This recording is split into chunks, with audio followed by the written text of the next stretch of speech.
Alright, welcome back.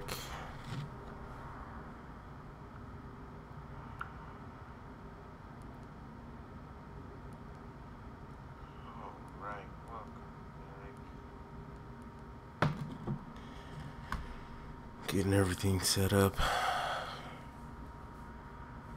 Make sure I got my wits about me here.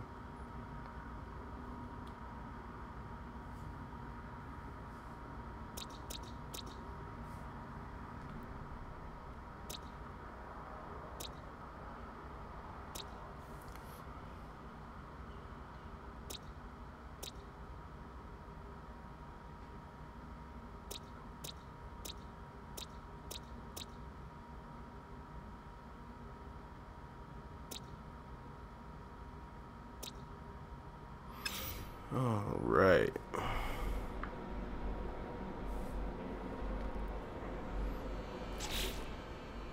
So I was in the middle of getting some farming on.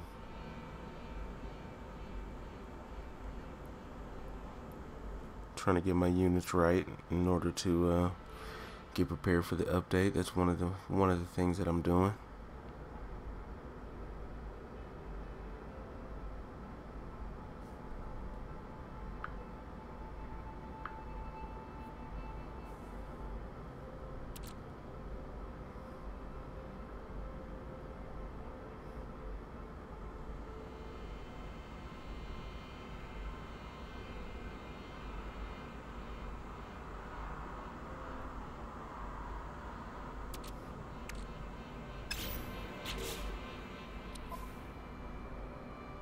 That's what I needed to do. I needed to dump my exosuit into a starship on my freighter and then come back and get the rest of these pearls, buddy.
I'll probably do a couple runs of this before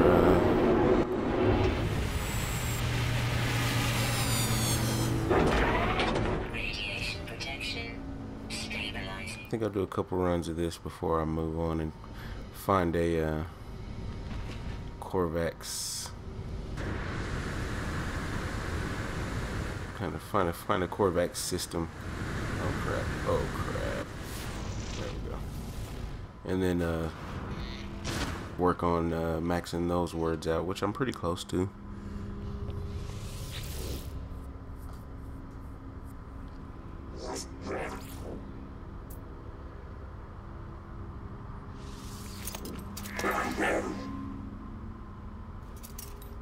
I think I came the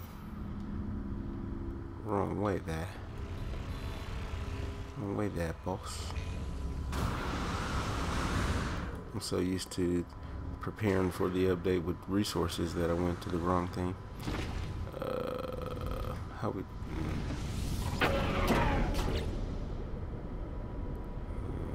that'll at least hold what I needed to hold.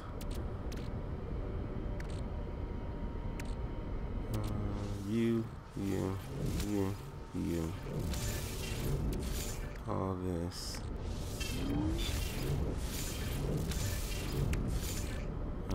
These, those, this,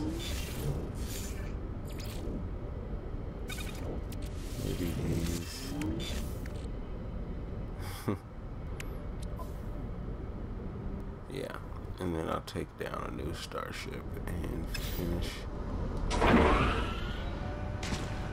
We'll start it.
Good.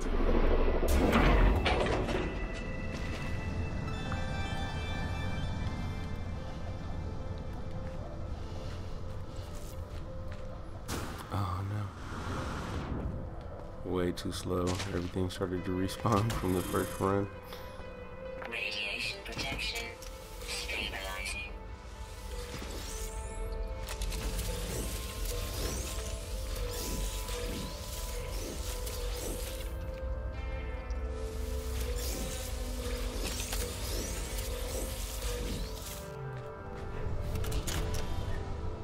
Radiation protection stabilizing. Inventory full.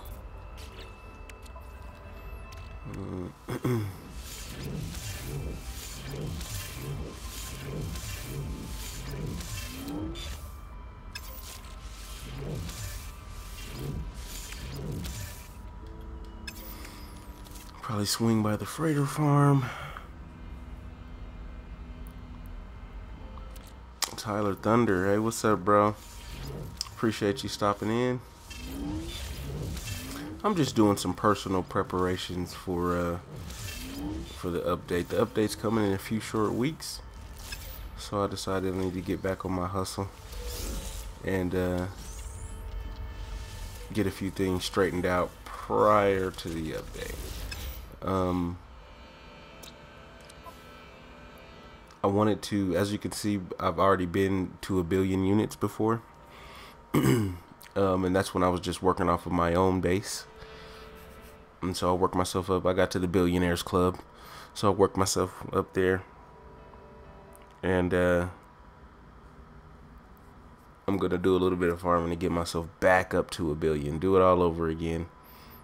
I'm also going to max out my words because I just want to be in a better position to, if the update does include, as we probably suspected, like a lot of lore and then maybe a new species or something like that, I want to make sure that I have all my words maxed out so that if there's any, you know, monoliths or any new things that I need to read or something like that, I'll be able to read it and not have to be worrying about, you know, is there something else I need to collect, or, you know, run around in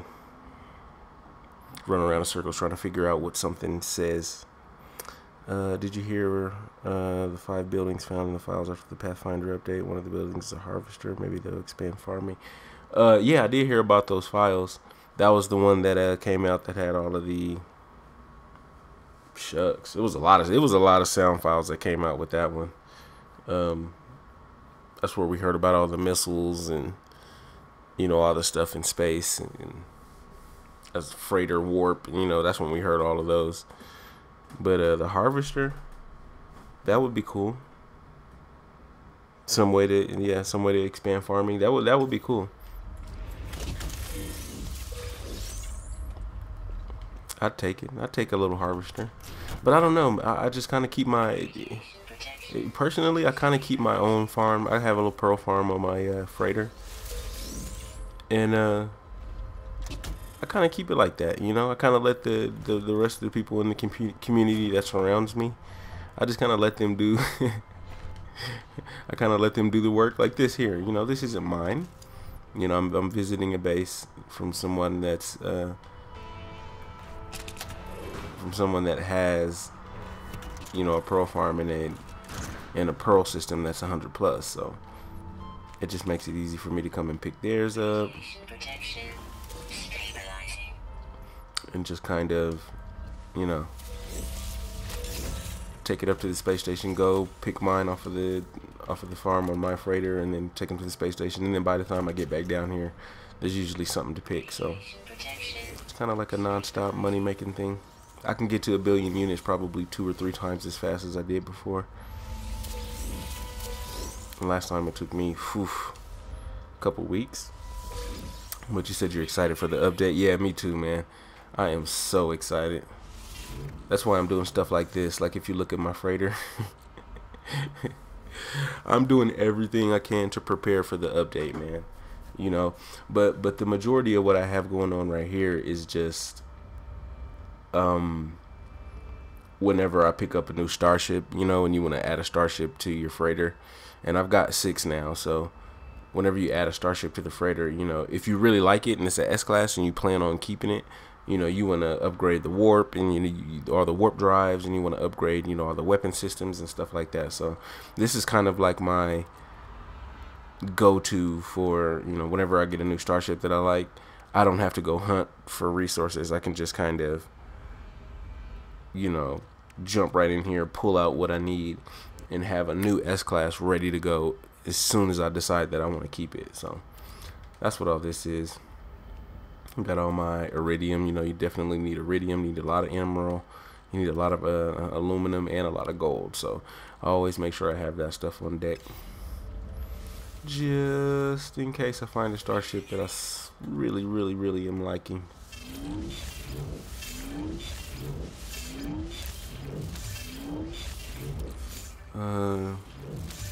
Am I getting Need for Speed Payback? No, I'm not really a Need for Speed guy, you know. I used to play racing games a little bit, and I think the closest I get to a racing game now is like, you know, in GTA 5 or something like that. Like that, I think that's the closest I get to something that's a race. And even on GTA 5, I don't like to race with the cars. I like doing the bike races and all of the, you know, all kind of those crazy wild races and stuff like that. Those are always the funnest.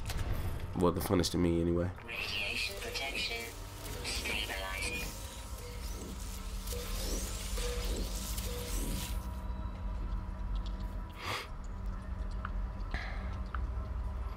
He said No Man's Sky is getting better since launch, and getting even better. Yeah. Launch. It's kind of a touchy subject, right? Because a lot of people, you know, they put the game down, or, you know, they just stopped playing, or, you know, they did whatever they did when the game came out. I wasn't one of those people. You know, when the game launched, I kind of saw the value in what was going on. I saw the value in the game. I saw the possibilities and what could go on. And so when the game came out, I was one of those people that really I was blown away, just like a lot of people were. So by the time the first update came, you know, we're talking about 2 or 3 months or something like that, I was just now personally I was just now really digging into, you know, everything that I wanted to do. There were still a lot of things that I hadn't seen yet. There was still a lot of places I had not been. So I enjoyed it. I loved the game. I loved how it was when it launched, even though there was, you know, but I don't know, you get that argument a lot from people that do speed runs and stuff. You know, if you speed run to the center, and, you know, and you're doing a speed run to Galaxy 256, you know, the game is going to seem the same, and it's going to seem redundant, like almost immediately. It's like, you know, you're farming for warp cells to move forward, and you're farming for warp cells to move forward, and you know, it's going to get redundant unless you stop for a second, take in the sights, you know, do some other things, you know, hunt for things that you have not found before or have not seen before. And as soon as you do that, you know, it enriches your experience. So those speed runners, you know, those are a lot of the people that complained. You know, you get to the center and nothing happened. You know, well, what do you mean? Something happened for me as soon as I was on my first planet. You know, you got to the center and nothing happened. Something happened for me when I left the first solar system that I was in. Something happened for me when, you know, it depends on people's taste. You know, they were looking for something that wasn't there. You know. Some say the game was definitely rushed. I don't think that's a point you can even argue. The game was definitely rushed. Hello Games wanted more time. That little delay that they got was they probably laughed at it, but they kind of had to take it. You know, it's like, oh, whatever. Like Sony wants to give us Sony wants to give us a few more weeks or whatever. Okay, Sony, give us a few more weeks. You know, we'll give you a build that, you know, that works. We'll give you a build that works. We'll give them a universe they can fly around in. But you know, everything that we promised them, and it wouldn't benefit Hello Games any to come out and say that. Like, if they came out and said that, you know, they would sound bitchy. You know, like, oh, we wanted to give you guys this the whole time, but, you know, Sony, you know, in an effort to not sound like Sony did, because Sony sounded bitchy. As soon as things got bad and shit hit the fan, Sony, you know, they threw HG under the bus quick. they threw HG under the bus so fast. It was embarrassing. Like, damn, you know. If you took the time out to sign a contract with these guys, you know, and, you know, support them, apparently, well, as far as we understand, is, you know, that it goes, but, you know, you took the time out to support them and sign a contract, and then, you know, as soon as things didn't go right, it was like, oh, no. That's an indie team, you know. This is Sony. We don't get down like that. That was just so wrong, you know.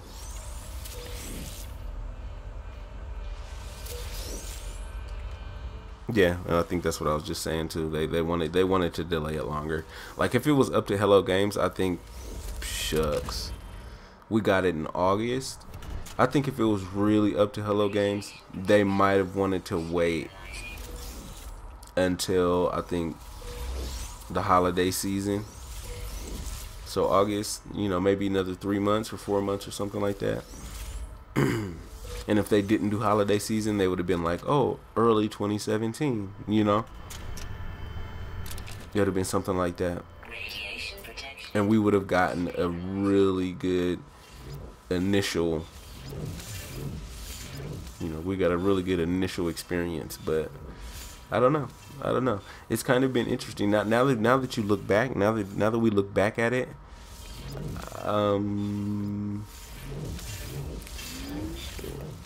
it's been an interesting ride, you know. I don't know if I would have liked to have done anything different, because my experience with it all, my experience with No Man's Sky, my experience with No Man's Sky Love and the hub and everything that's going, I think it was all as a result of the game coming out, the game not being what was promised, the trolls kind of coming in and taking over, and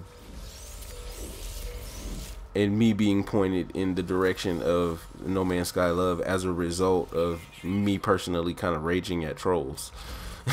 So if there were no trolls to rage at because the game came out and the game was perfect and it was pristine, I don't know if I would have been in the position to do even what I'm doing right now, because I didn't launch my channel. I didn't start doing videos. I didn't start, you know, I mean, I did videos and stuff like that, but I didn't start doing anything in depth. I didn't start to stream. I didn't, you know, until these things started to happen. And I was pointed kind of in the direction of NMSL, but I don't know. I can't say I would have liked to have done anything different. It happened. It is what it is. You know, we're more than most likely, we're going to get a massive update. And all I'm thinking is that they did beef up the amount of staff that they had. we know they got writers, we know they got people in there helping out with, you know, the game and stuff. So they had enough time. It's been like almost 6 months or something like that, but they've had enough time to give us kind of like 2 updates in one. Like at the very least, at the very, very, very, very least, they had enough time to give us 2 kind of Pathfinder type updates all at once. If they did absolutely nothing else, you know, if they didn't make a huge push to do anything additional, they had enough time to give us 2 in one. And I don't know, I think that's cool too. Because imagine what that would mean. Imagine, you know, we're getting portals, we don't even know what else we're getting. They haven't confirmed, obviously they haven't confirmed anything else. So imagine what that would mean to get 2 kind of updates all in one. Oh man, that would be dope. That would be a lot of stuff going on. It would be a lot of new resources. It would be a lot of new ways to mine it. There would be some new changes to starships, some new changes to I don't know. We can sit here and postulate all day about what they would be, but they've had enough time to give us that amount of content, you know. So it would be foolish of us to believe that, you know, we'd get anything less.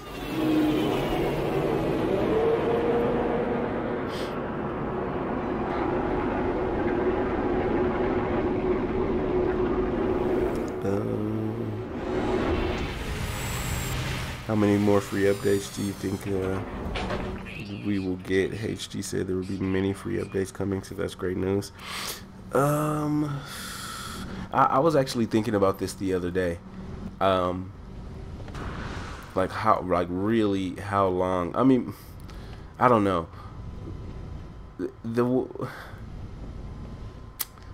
Hello Games is not your average. They're not your average gaming organization. You know what I mean? Because they're indie,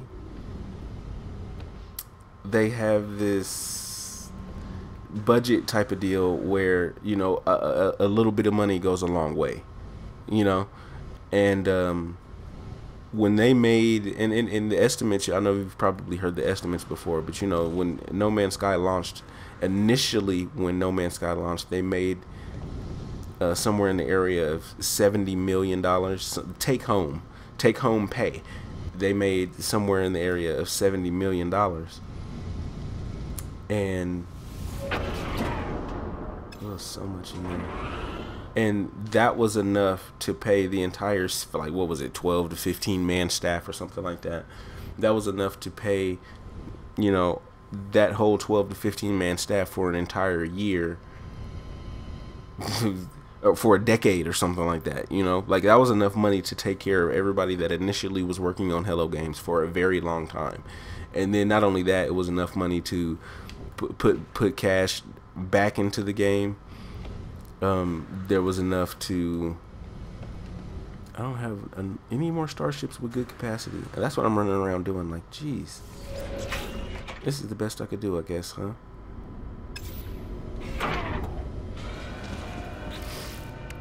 But they had enough money to invest in the game and to pay for the salaries of the individuals that were there, plus hire new people, and still have disposable income. Like, it was enough, that was enough money to kind of set them straight. Like, they didn't even have to worry about money anymore. You know, they're already coming up with plans on what to do for the next titles. Like, that was a good enough launch to take care of them. Obviously since then they have continued to make revenue off of the game. Like, everybody wants to say that, you know, the player base is this, that, and the other, and, you know, it's virtually, you know, gone, or whatever the case may be. You can say what you want to say. They're still making money off of No Man's Sky, you know. So they haven't gone anywhere. They're still making cash off of it, even though they made close to $100 million or something like that in the initial first couple months of the game or whatever. So that influx of cash, that influx of cash put them in a point where they didn't have to worry about charging for an update. They didn't have to. Maybe if they were somebody else, maybe if they were Sony, maybe if they were, you know, Microsoft, they would want to bleed us dry. And I think that's the difference between Hello Games and Microsoft and Hello Games and, you know, Sony or Blizzard or, you know, all these other people, is that Hello Games doesn't care about bleeding us dry. They got a lot of money and they're happy with the money that they got. Now they want to make a good game for us, you know. And so instead of bleeding us like that, they've given us a year, an entire year full of updates. I mean, think about this like in a Call of Duty fashion or Battlefield or something like that. They've given us a year full of DLC for free. That's like 4 maps. You know, you get 4 multiplayer maps. You get, you know, you get additional weapons. You get new missions. You know, you get all this stuff. And Hello Games is giving us that level of content for their game for absolutely nothing.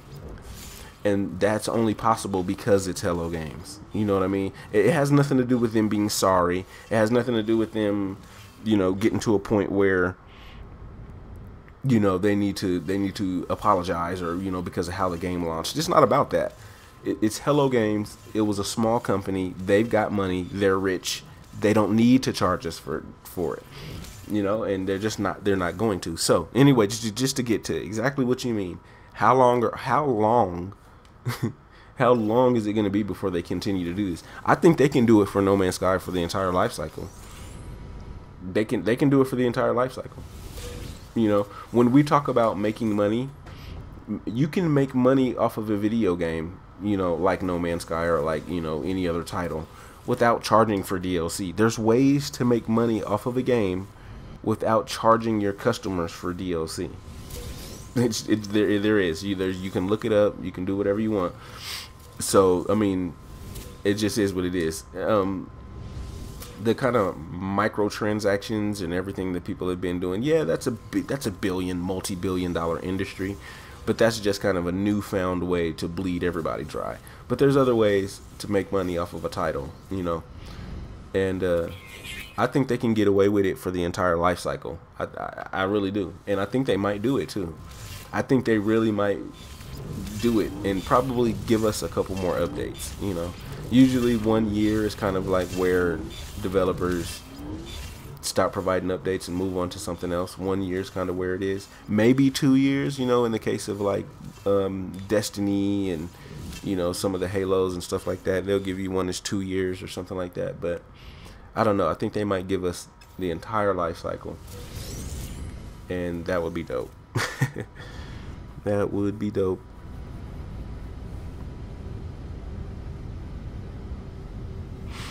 He said, is there an easy path to reach the galactic center?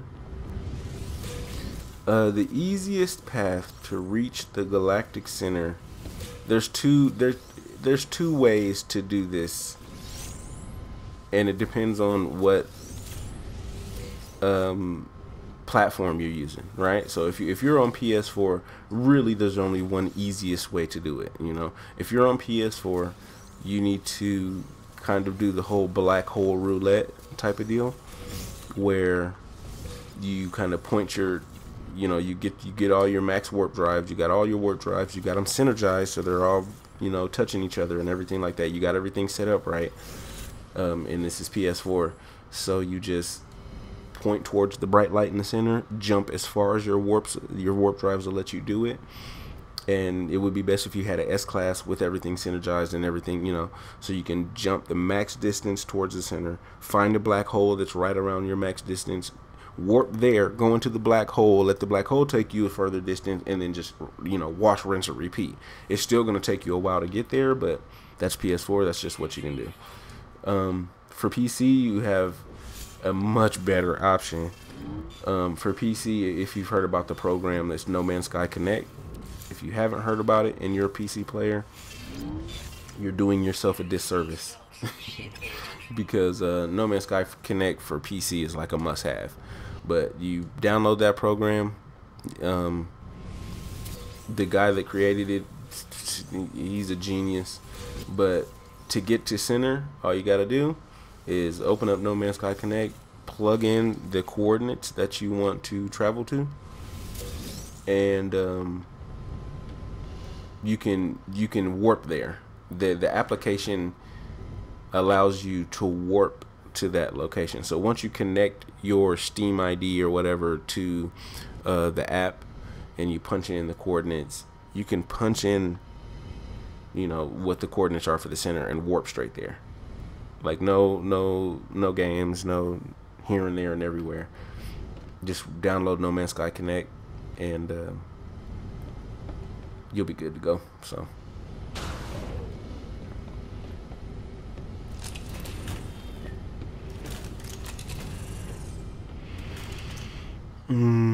So what are the expected features that are going to come in a 1.3 update? Expected features. So when we say expected features, that's kind of what I'm thinking is confirmed, right? Kind of what are the confirmed features? And I think the only thing, the absolute only thing that's confirmed right now, for update 1.3 is portals. Right there, I'm trying to, you know, if there's anything else that comes to mind, let me know. But I think portals are the only thing that has been absolutely confirmed, you know, through the spectrograph imaging of, you know, the cassette tapes or whatever. That's the only thing that's been confirmed. Outside of that, everything else is speculation. We did, you know, get a hold of those sound files, you know, that were extracted from the PC side.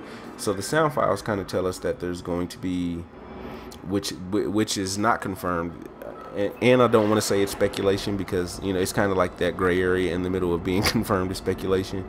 But you know, the sound files told us, you know, there's going to be that kind of space combat element when you're going to be shooting missiles, and then they said, you know, the freighter warp, so maybe we'll be able to jump into our freighters, and maybe you'll have to add 20 warp cells instead of just one, you know, in order to warp with your freighter, but you're able to warp longer distances or something like that. That's speculation, of course, but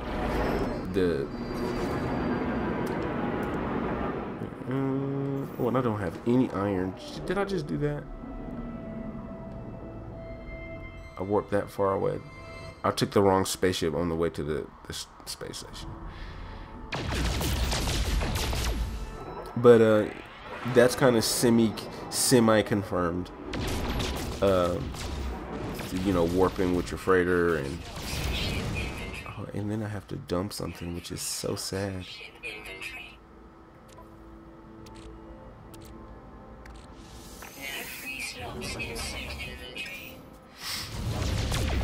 But yeah, semi-confirmed there. What else? I don't think anything else. I don't think anything else is confirmed at all. But if I had to guess, I think if I had to guess though, oh, this is a problem. I keep trying to talk, but then this guy wants to fight, and I'm in the wrong starship.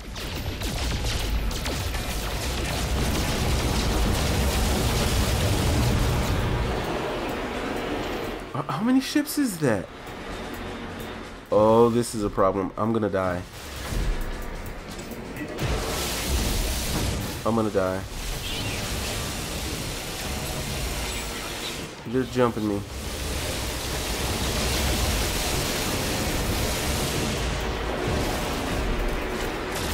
I'm gonna load previous save. They're not gonna do this to me. No, buddy, you won't. There's like 6 of them that came out of nowhere. They like...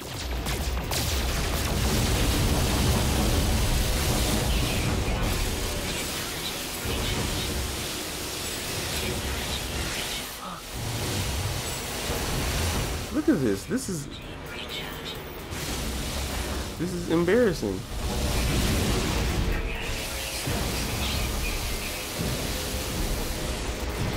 I have a bit of a situation on my hands.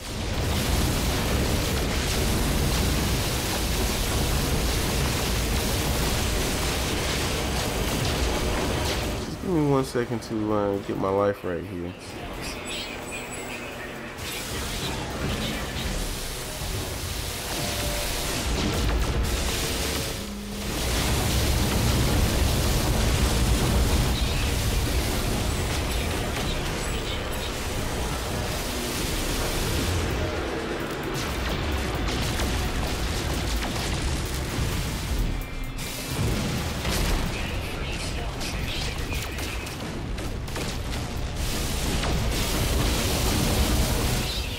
Damn it.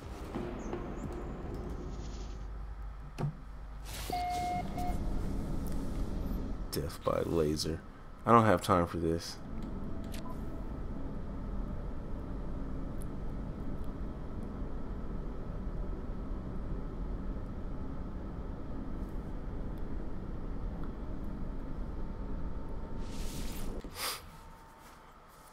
Anyway. Man, damn pirates. And that's my new the reason that didn't work out for me, and I knew I was going to get absolutely destroyed, is I'm in my hauler. Number one, I'm in my pearl hauler, and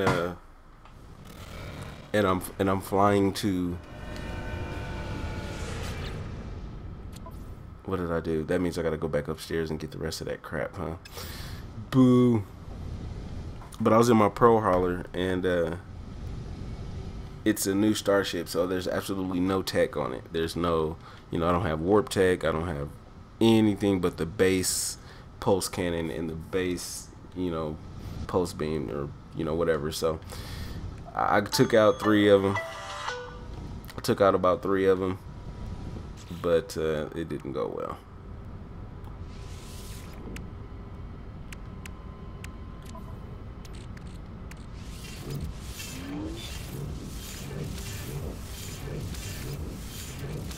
Give me 1 second to pull the chat back up.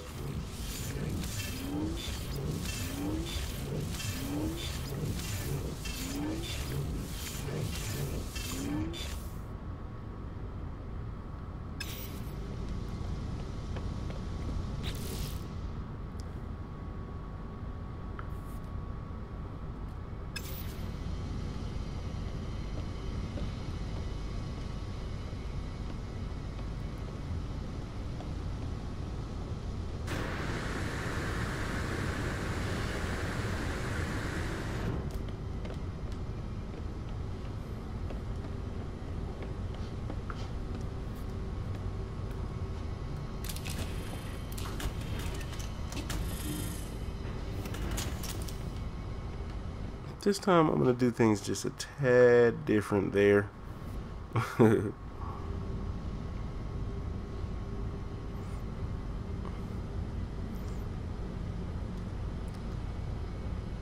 Okay, I got the chat back up. Would you be,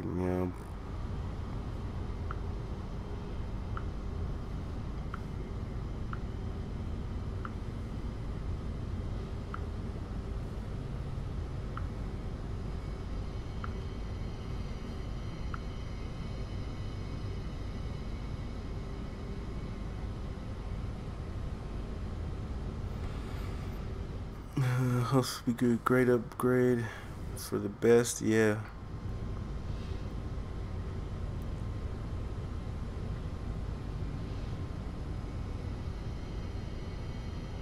So would you be surprised if this is a bigger upgrade or a bigger update than we think?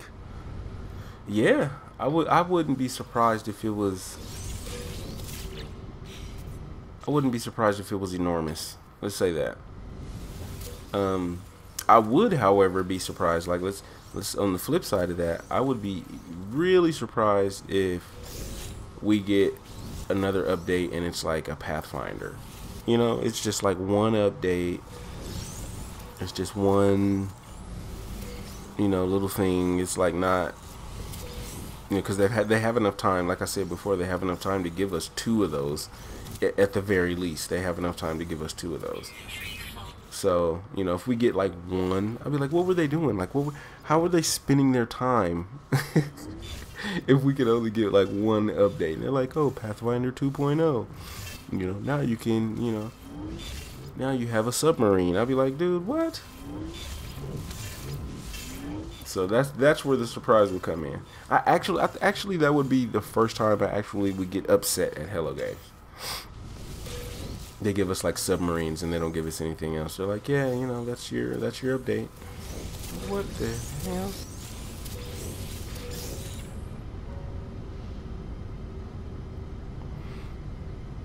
Yeah, the anniversary. Yeah, you know, it does make sense. It's like all signs are pointing towards Epic, you know.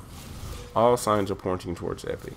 And so that's what I hope we're getting. I hope we're getting Epic. I hope we're getting something that's just mind-blowing. You know, obviously everybody that's still playing the game really value the game for what it is and value, you know, cosmology and space. And so if they add, as soon as they add like some sort of, you know, some sort of time element, some sort of, you know, way to just traverse the universe better, or understand it better, or to interact with players more or better, you can just imagine we're all going to explode. Like everybody's going to blow up. Like, yeah, this is exactly what I wanted. You know, even if it's not that the E3 build that everybody, you know, keeps talking about they want. You know, there's mods for that. You can use a mod to get the E3 build.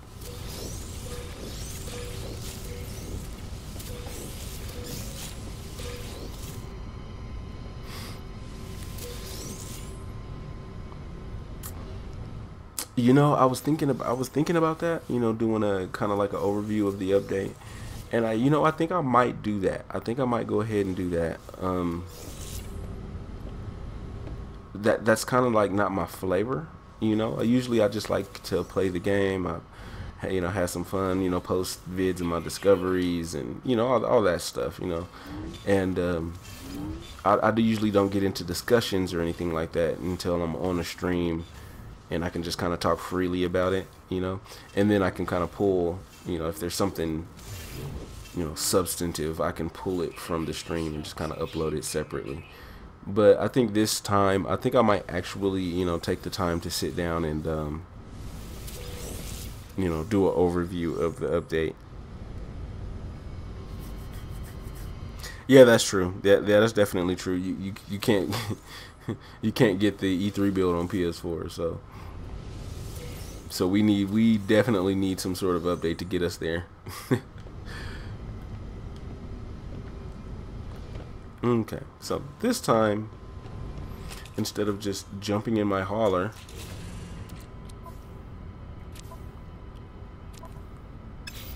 and just flying out there like a derp, let's go ahead and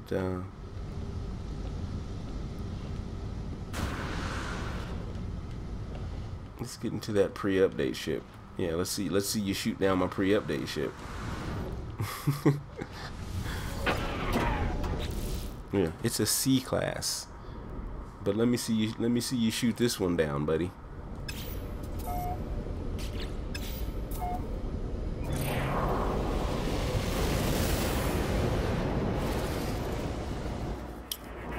He said, you know, they will surprise us. Yeah, man, without a doubt there's going to be some surprise. I mean, because think about it. When they announced that they were going to do, watch out, when they announced that they were going to do base building, I was thinking to myself, there's a lot of other things they could have done, right? Like, imagine if they wouldn't have given us base building at all, and they would have given us, you know, the way to see our player models. You know, they didn't give us base building, but they gave us a way to see each other and each other's ships, and they gave us freighters, and they gave us a way to own multiple ships on freighters, but they gave us a way to build kind of our own ships and to style our own ships and to upgrade ships from C's to S's, and they give us all these different tools to kind of see each other and then trade ships in between players. Like, oh, I just built this awesome ship, I want to sell it to you now for 450 million units. Like, now there's like an economy surrounding this product that players can create. So imagine if they did that and they never gave us bases.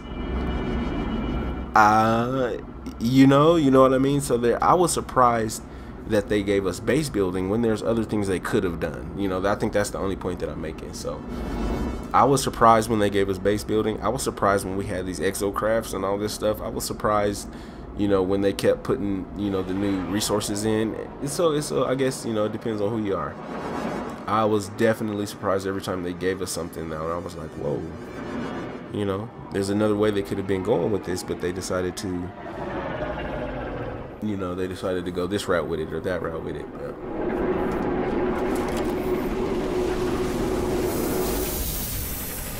shipbuilding could be in the update. Oh man, let me tell you, if shipbuilding was in the update, just like I just kind of alluded to. Why did I come in here? I always do things like this, you know.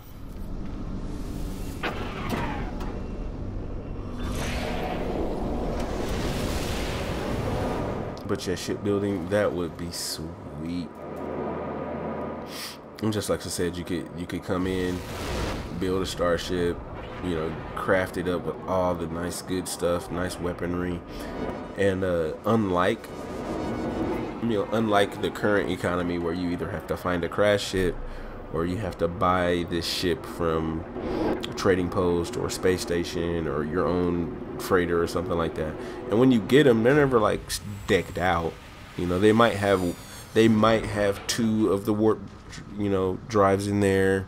You know, they might have 1 or 2 extra, you know, phase beams or something like that, or 1 or 2 extra, you know, photon cannon little upgrades or something like that. But they never are decked out like all possible phase beam upgrades, you know, all possible, you know, things like that. You know, that would be cool if a player could build a starship that's like super decked out, super bad, max warp, you know, and instead of, you know, buying it for 100 or 200 million, you could sell it to them for, you know, 500 million units, you know, something like that. And there's a market that you could put it on or something like that. And that would be the starship, intergalactic starship market or something like that. And players have just got these super bad starship models and you can just go in there and go shopping. That'd be sweet.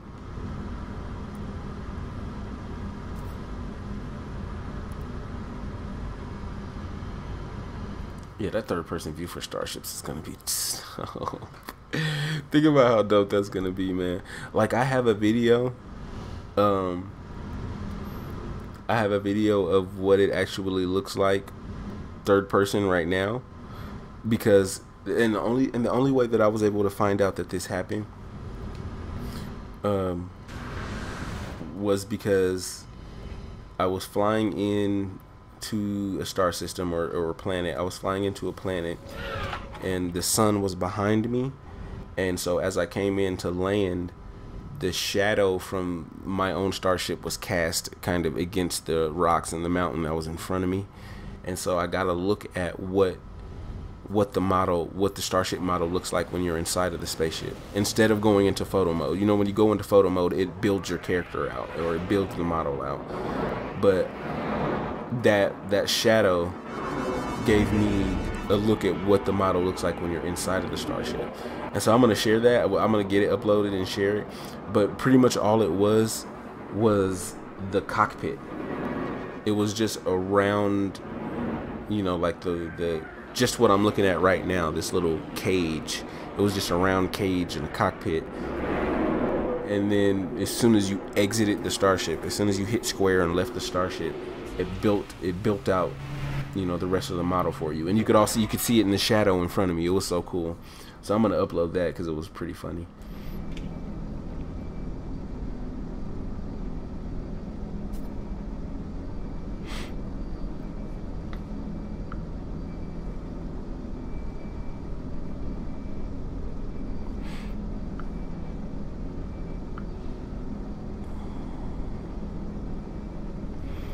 Yeah, but definitely big thanks to everybody that's just stopping through. Big thanks to you, Tyler, in the chat. Elam for stopping through. Go ahead and drop a like. You know, take a second out of your day, drop a like on the stream. Let me know you're enjoying yourself. You know, drop a sub if you're gonna come back. Like I said, I'm gonna be doing probably an update for. What's up, fellas? Brofist. I'm probably be doing an overview for the update when it drops. I'm gonna be doing. I do a lot of streams, usually late at night, but I do a lot of streams. Sometimes I creep in there during the day. But yeah, drop a sub, drop a like. You know, let me know if you like what's going on. Units received.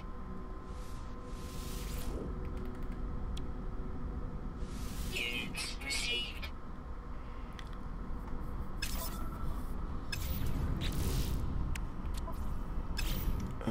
And then I still have another starship with pearls on it. That's what I like about pearl farming in a system like this. Because by the time I get all my pearls onto 2 starships and my exosuit, by the time I actually get all that done and then get back to the first place that I was picking pearls, they're ready again. So it's a non-stop endeavor.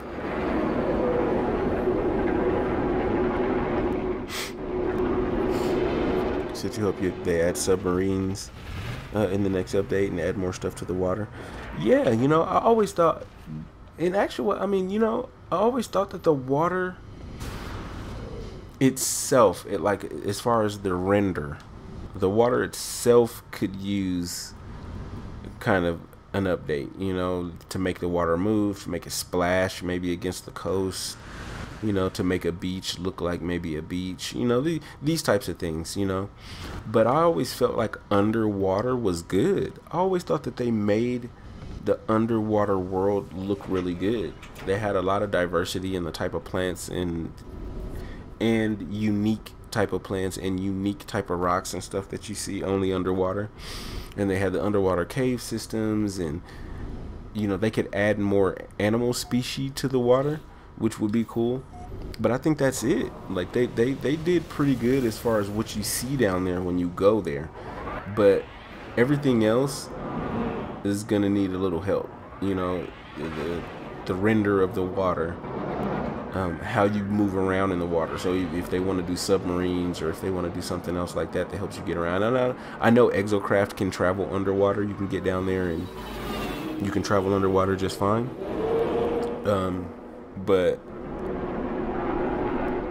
it just needs a little love, you know, because sometimes you go and it just looks like foam, you know. But I guess we are in alien, you know, worlds, you know. So if the water looks foamy, the water looks foamy, dude. That just might be how it looks.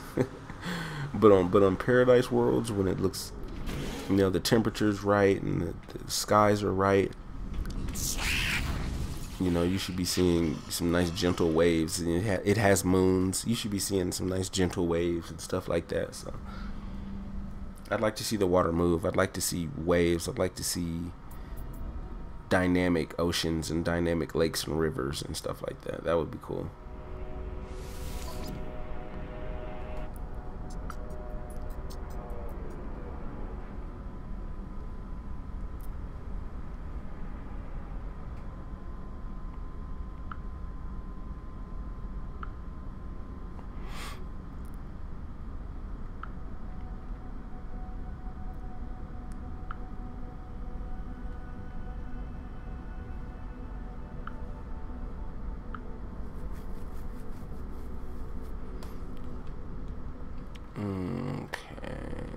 Starship. So 714. That was almost a 20 million unit run right there. Somewhere around 17, 18 million.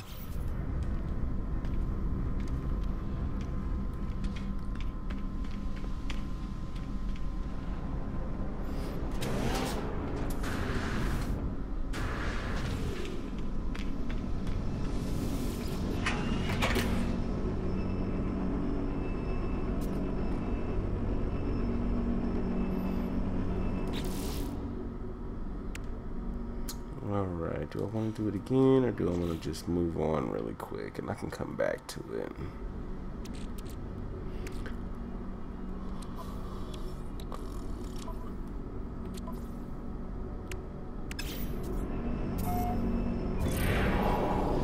Yeah, the pilotable freighters, like, that's going to be interesting. to see how I could get in this freighter right here and what I could do with it.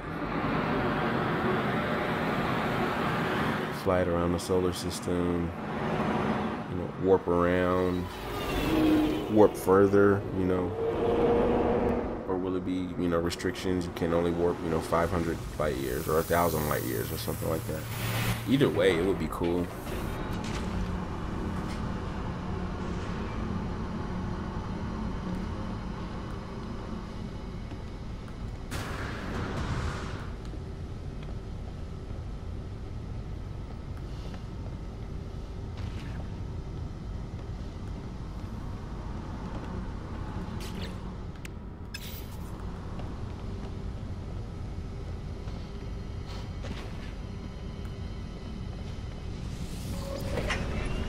Let me collect all of this stuff off of the... Oh crap, I forgot there's pearls in here too.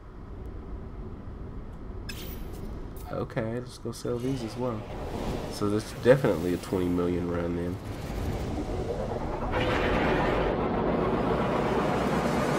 The pearls I have here definitely makes it 20 mil.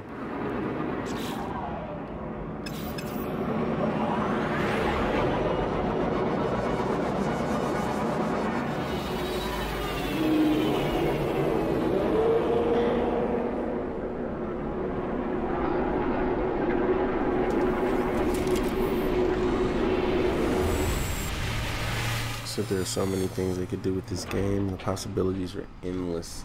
It really is. The possibilities are definitely endless. I mean, they could do so. I mean, they could do something, and just like I was kind of alluding to earlier, is they could do something that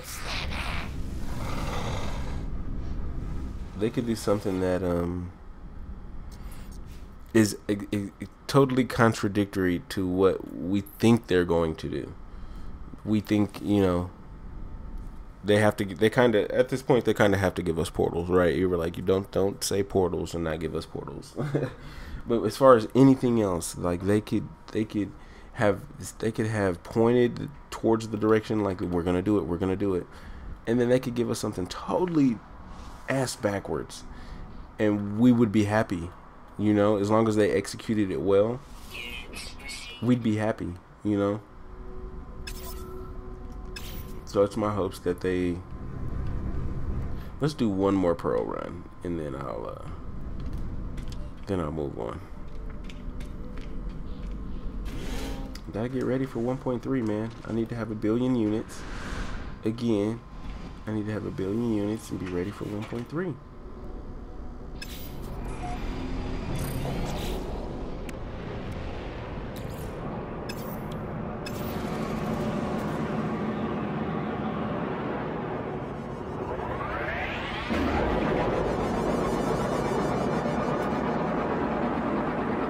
We get bigger with updates like Minecraft. You know, I used to play Minecraft a lot,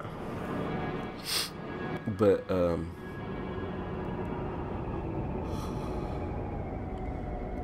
don't know. I just don't. You know, and I still have it. You know, I have Minecraft for Xbox One, but I don't know. I just don't play it that much anymore. Well, I can't say that much. I don't play it at all.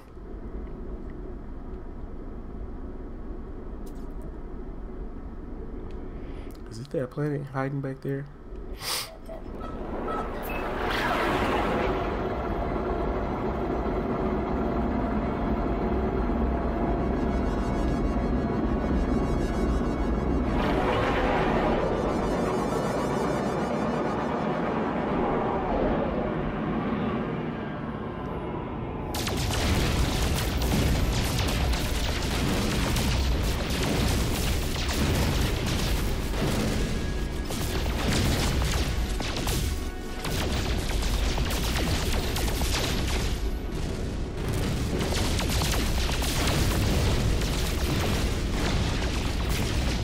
He's in No Man's Sky is like Minecraft in space.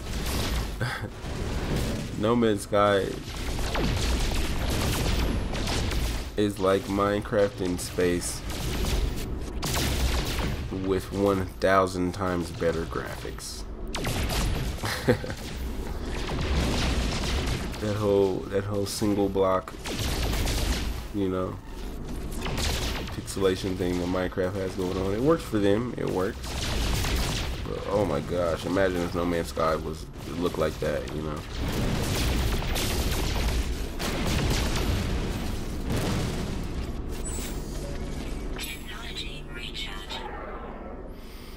Now, where is this system? Where is this planet hiding?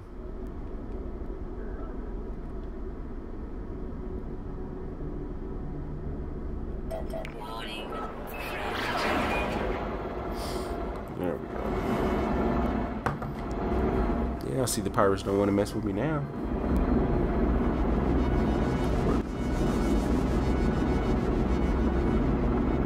Where them pirates at now, buddy?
Alright.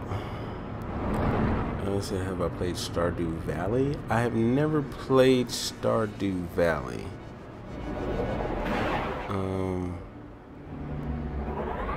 I think I've heard of it,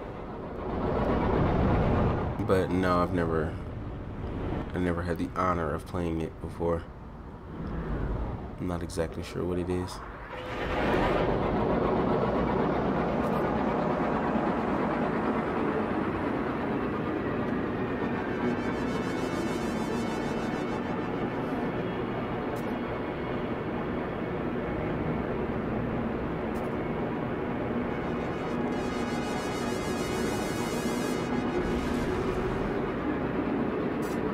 Like, what kind of game is it? I'm not exactly sure even what type of game it is. Like, I could look it up, I guess, you know.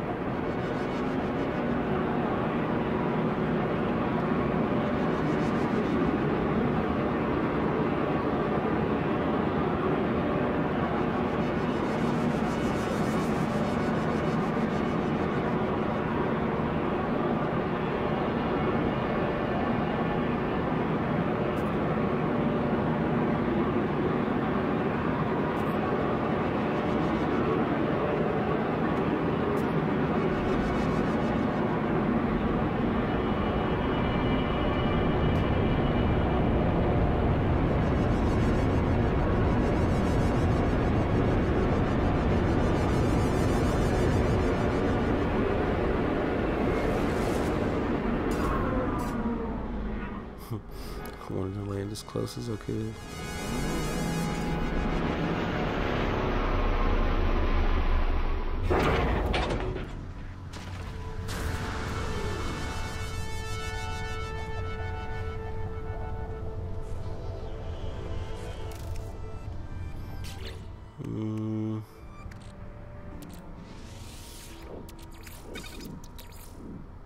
Technology recharge.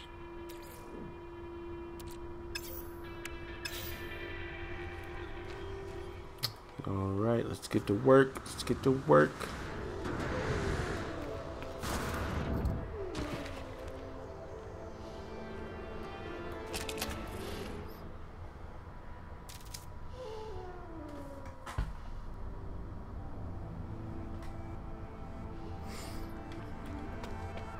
He said it's a farming game, but you can do more than that, like fish, get married, fight monsters, customize your character, house, play mini games, ARG roller coaster game.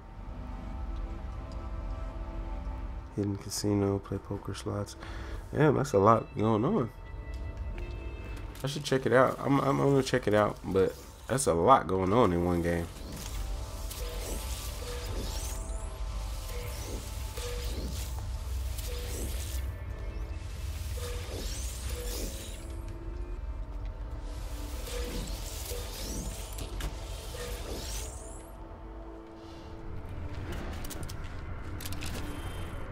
Radiation protection. Stabilizing.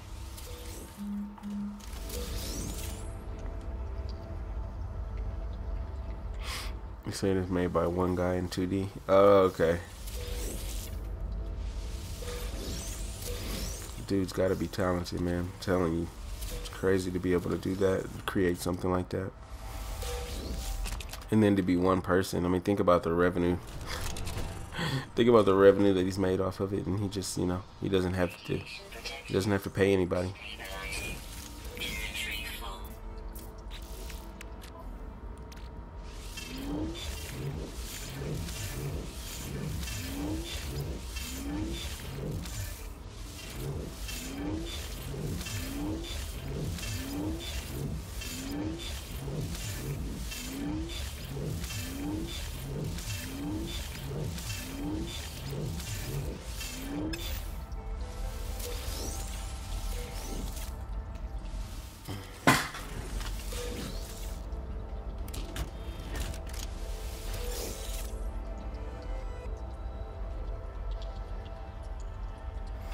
$15 on Steam, all consoles pretty much. Yeah, man. I think I'm gonna like, probably when I get done here, I'll probably look at a video or two on it or something like that. I'm interested to see what it looks like.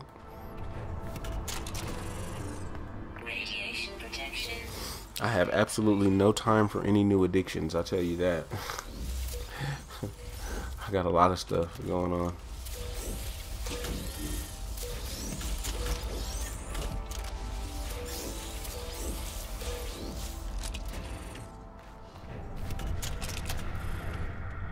Radiation protection. Stabilizing.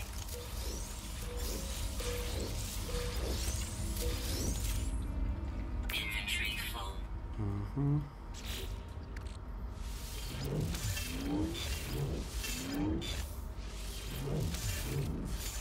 Should keep track of exactly how many pearls I'm pulling here. Once I go back to the space station. Got 115, 116 million right now.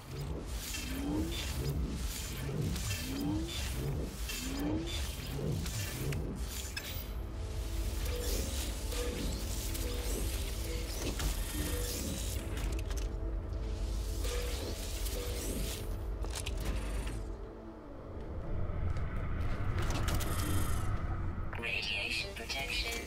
Stabilizing.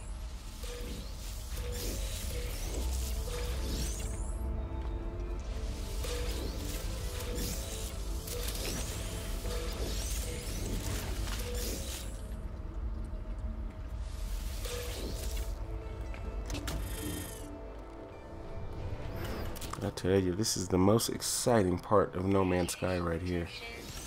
I mean, this is where you get your excitement.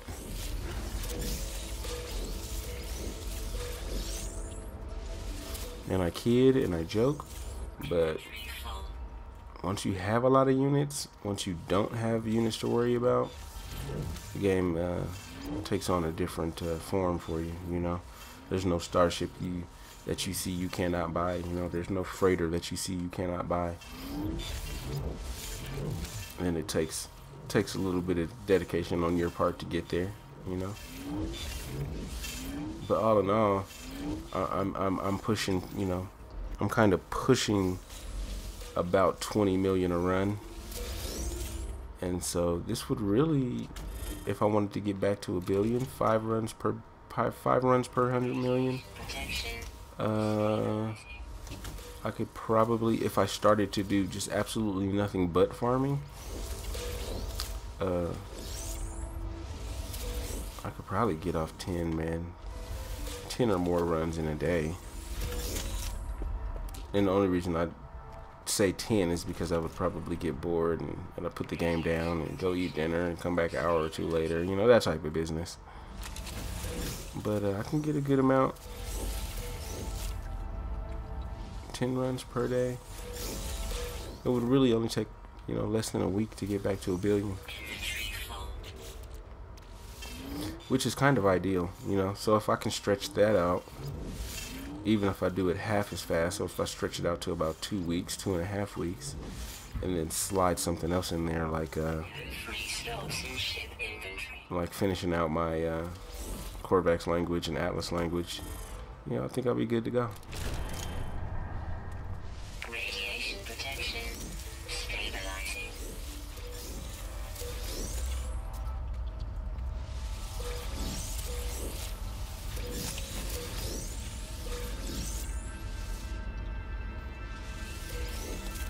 Inventory full.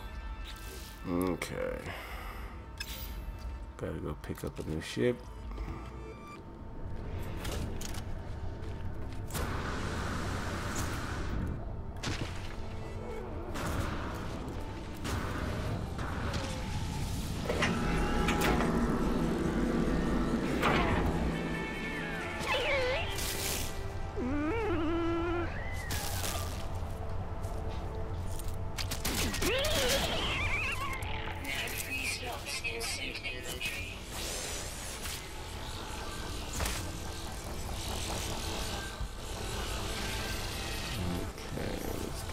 Freighter called in here.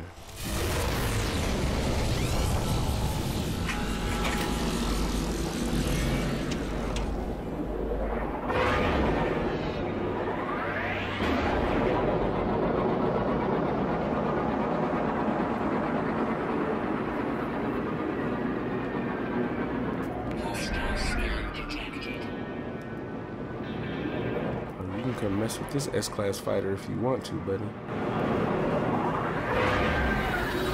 Even with base weapons, I would tear his ass up. There's more than that. There's bug catching, and you can collect stuff for a museum. You know, festivals. Yeah, man, that game sounds super deep. Radiation protection stabilizing.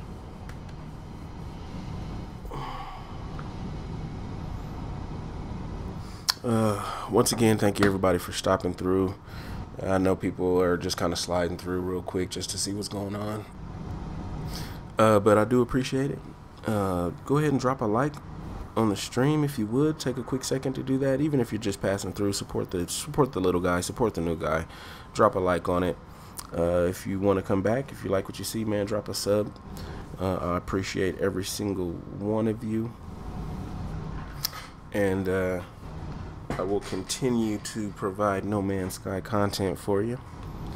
For the last couple weeks, I've been uploading daily, whether it's being a stream late at night or you know, a couple vids in between here and there. I've been providing something every day, so appreciate the support. Everybody's been pretty awesome. The No Man's Sky community overall is probably undoubtedly one of the best, most highly intelligent gaming communities there is. Like, I mean, really think about it. Think about what's going on with the ARG. Think about what we had to go through in the initial days of launch and what we had to go through to get here. And not only that, but the type of game that we're playing. This No Man's Sky community is top notch, man. They're best there is, cream of the crop, whatever, however you want to put it, whatever cliche type of phrase you want to use. I'm in the right place, right? Because I did not see it. Whatever phrase you want to use, the No Man's Sky community is a beauty to be withhold. And you know, if anybody has been paying attention to, you know,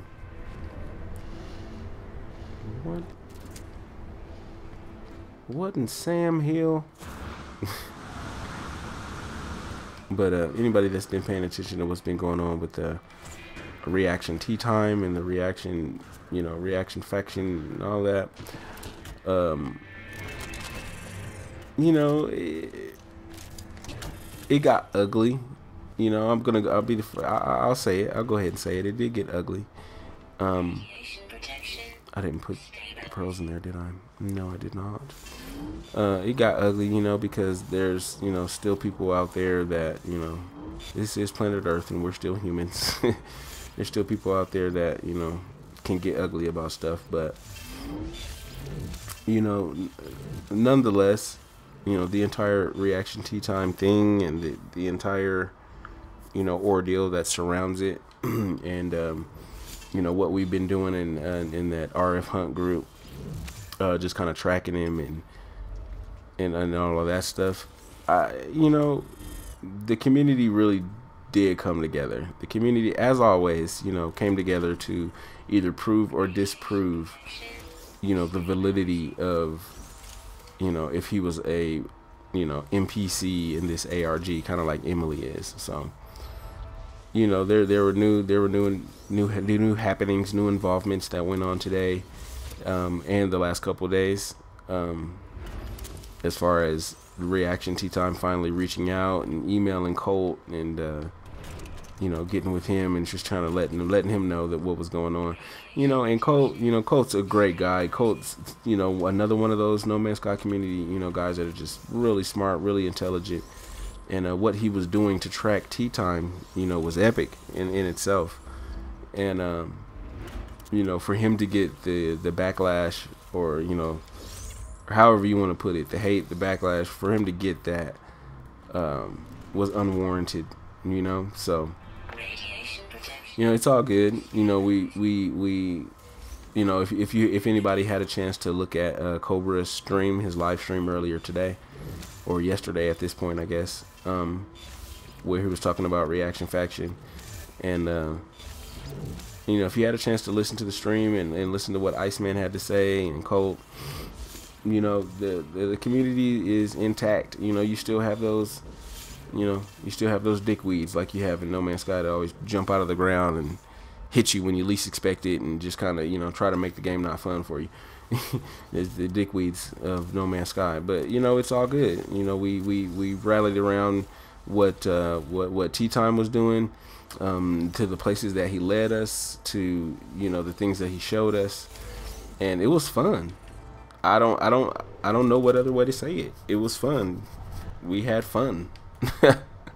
And so, even though it turned out the way that it did turn out, even though the stream had to fade to black, and, you know, whatever, you know, it happened, or, you know. So, and for people that are totally oblivious to what I'm talking about or what's going on here, I'm gonna make a separate video talking about Reaction Tea Time and what No Man's Sky Love had to do with it, and, you know, why he was being tracked anyway, why his stream, because all he was doing was streaming No Man's Sky. Just to give you a brief overview, he was streaming No Man's Sky, and he was claiming to have taped 16 of 16. And so naturally, especially, well, let me say this. He was claiming to have taped 16 of 16, and he was running playback of the tape prior to the Reddit mods getting their tapes. Okay, so that's notable to say. Before the Reddit moderators got their cassette tapes and was showing us spectrographs, before we had ever heard Portal, before we had ever heard any of that, he was running his loop. And so once all the Reddit mods got theirs, and, you know, we started running their loops and running everything through spectrographs and seeing that it said Portal and all the other stuff that was going on with it, and side A, side B, then it was like, okay, well, who is this Tea Time guy? You know, who is he? He's been doing this. He started his stream June 5th, you know, prior to everybody getting there. So what's going on here? And so that was like the beginning of Reaction Tea Time, No Man's Sky ARG, and the involvement that his stream had with the entire game. And now let me say this too, there's still people that are not convinced. You know, even though Cobra made this video, had him on stream, I mean, think about this. Think about if Emily, who we kind of now have confirmed, I guess for some reason you can confirm Emily as an NPC or whatever, but not, you know, some other player that has shown the propensity to do things in game that no other player should be able to do. Do you know what I mean? So I don't know. Tea time. It's a hard one, but I'm like I said, I'm coming up with a new video. I'm putting everything together to kind of outline what my involvement is in it, because I am a part of that RF Hunt group that Cobra was talking about in the live stream. That with Iceman and Ty and Daff and Colton and, you know, all the rest of those guys, Grammy and everybody. So I'm gonna outline, you know, my involvement in it, what's been going on, what No Man's Sky Love has to do with it, and kind of the current state of affairs type of deal. So now that it's all kind of wrapped up, I can kind of take a step back, look at everything that's happened, and kind of provide some sort of you know, outlook on it, because it's been a roller coaster. This entire reaction tea time and the ARG and is it and ain't it, you know, is he is or is he ain't, you know, this whole thing is, you know, it's been a roller coaster. So fun nonetheless. Okay, let me get these on the starship, and then I can go up to my freighter farm, grab the rest of those.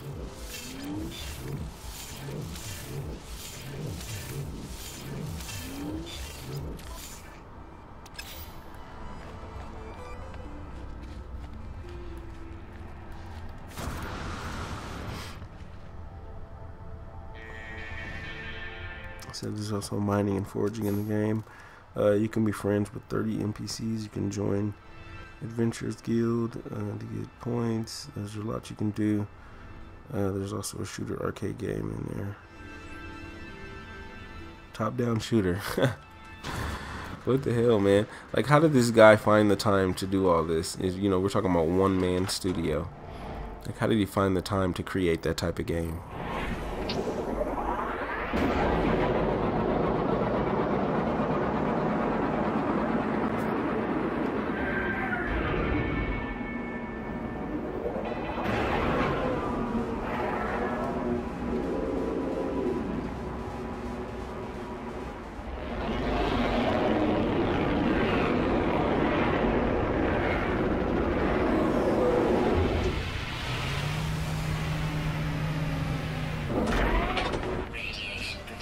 Alright, and I am continuing my little personal pursuit of 1.3 preparations.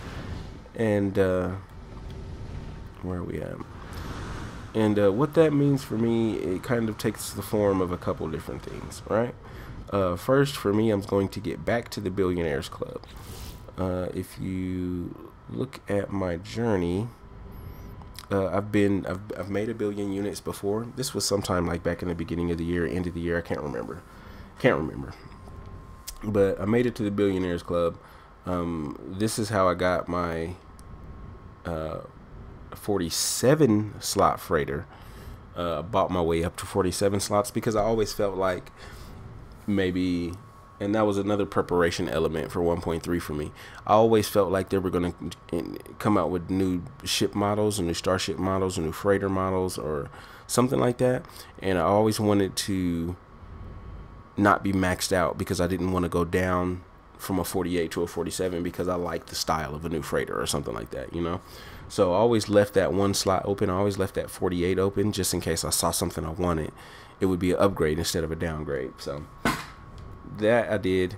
That's how I got all of that. I got up to 1 billion units, spent it all the way back down to about 50 million because I bought all the freighters, filled up my starship fleet, and even with the swap method, I was still spending, you know, tens of millions of dollars for tens of millions of units for starships. So I'm gonna get back to 1 billion units. This should only take me about a week, because the first time I was only working off of just my pearl farm, maybe like 115, 120 pearls or something like that, and it took weeks. It took 2-3 weeks or something like that of farming to get there. But this time, now that we're able to visit other people's farms and pick their pearls, I can do it probably 2 or 3 times as fast to get to 1 billion. So I'm thinking about a week and a half. I'll be back up to 1 billion units, which is in just enough time to get into August. So I think that'll be perfect. And then the second thing that I'm doing to prepare myself for the 1.3 update is I'm going to max out my learned words. So just in case I think it's safe to say, not even just in case, let's just say we know that they're going to be adding a lot of lore into the game, and then when you think kind of using deductive reasoning, how are they going to deliver that lore to us? You know, is it going to be through monoliths? Is it going to be through reaching out to different NPCs? Is it going to be you know, going up to an Atlas station and interacting, or going up to, you know, whatever the case may be?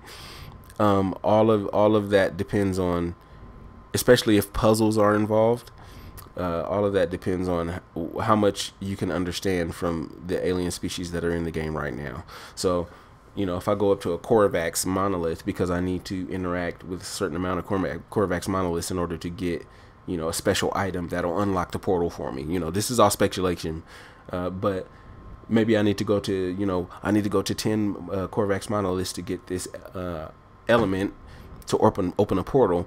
Well, the last thing I want to do is get to a Korvax monolith, not know all of the Korvax words, and then it's asking me to solve a puzzle. You know what I mean? And so I'm going to make sure that I get all of these maxed out, just in case I run into a situation where I need to understand what one of the existing 3 alien species are saying to me to solve a puzzle in order to do something in update 1.3. So that just makes sense. Those 2 items are just kind of a gimme, right? No matter who you are, you probably want to make sure you got a lot of units, and you probably want to make sure you can understand what every alien species currently in the game is saying, and that'll get you to a point where you're in a good position for 1.3, right? More than most likely, and I think this is why I started a permadeath mode. I started a permadeath save as well, because I wanted to get those last 2 achievements, or the last 2 achievements that you get from reaching the center in permadeath, and for reaching the center in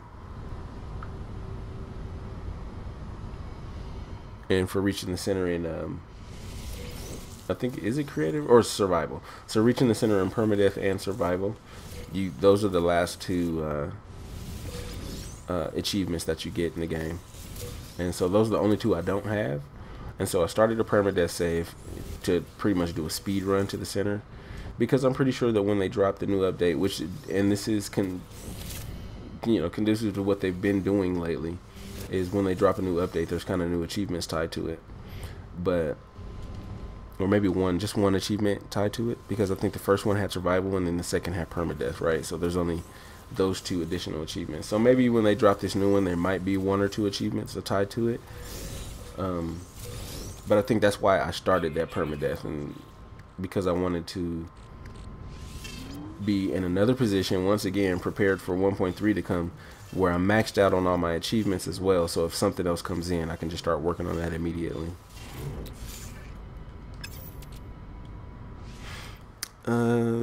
Let's see. Tyler said he hoped the update is at least 2 times bigger than Pathfinder, so 3 pages in the update page. Foundation and Pathfinder was 1 page, so if it's 2 times bigger than Pathfinder, then that's huge, or even bigger. But 2 times bigger, 3 times bigger for sure. If it's 3 times bigger, it would be like 4 pages. That'd be a giant. Yeah. Imagine that. Imagine logging in, like, just one day, you know, you think, you know, like it's like June, it's like August 2nd, August 3rd, you know, you're probably thinking to yourself, you know, the update doesn't come for, you know, maybe another week from now or something like that. And then just imagine jumping on, like, to finish up your own personal preparations for 1.3. You're like, okay, let me go do a little farming. Let me grab a few last little pearls before the update, and you log on and there's this enormous update, like like 3 times. Like think about the size of the game right now. Oh man, I just looked at it and I can't remember the gigs or the size of the game. Like imagine logging on and it's telling you you have to download an update that's the size of the game right now itself. Like holy crap. Like, oh, it's gonna be, you know, 4 hours to download and install. Like what? That would be the that would be the coolest 3 hours or 4 hours of my life. Like to just sit back and to think to yourself, like, imagine what they're about to give us. Like imagine what they're about to give us. For an update to be 2 to 3 times as large as Pathfinder. Man, that would be nasty.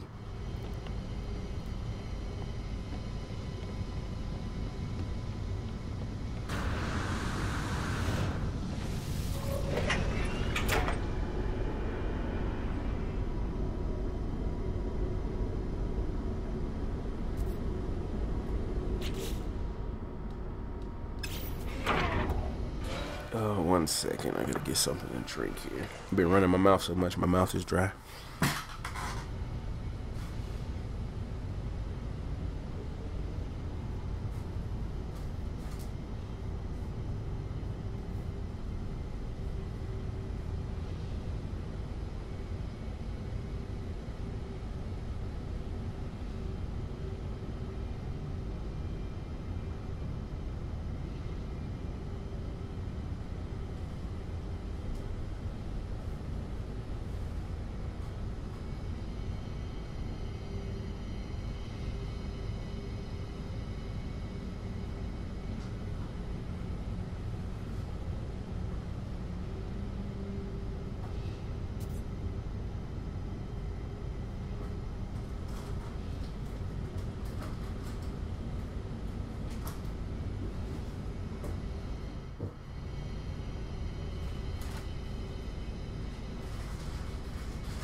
Alrighty.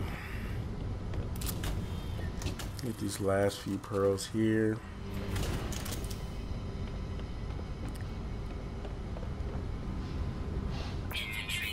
And then drop them all off. Make sure I document exactly how much money I'm making per run. And then I'll be good to go.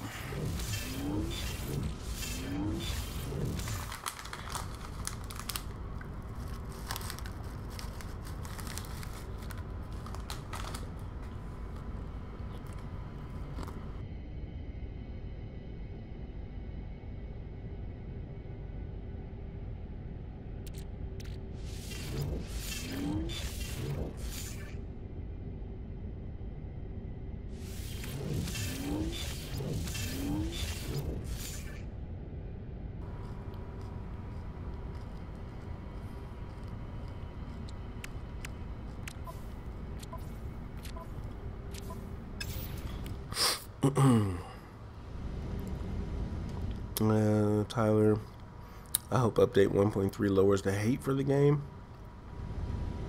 and gets a lot of new people and the old people into the game. You know what? There's a lot of people now that are kind of coming back to the game. Like if you are a part of any of those big No Man's Sky groups on Facebook, like No Man's Sky Love and No Man's Sky Community and, you know, stuff like that. you'll see a lot of people are saying, hey, just got the game, you know what I'm saying, what's the best tips for blah blah blah blah blah blah, you know.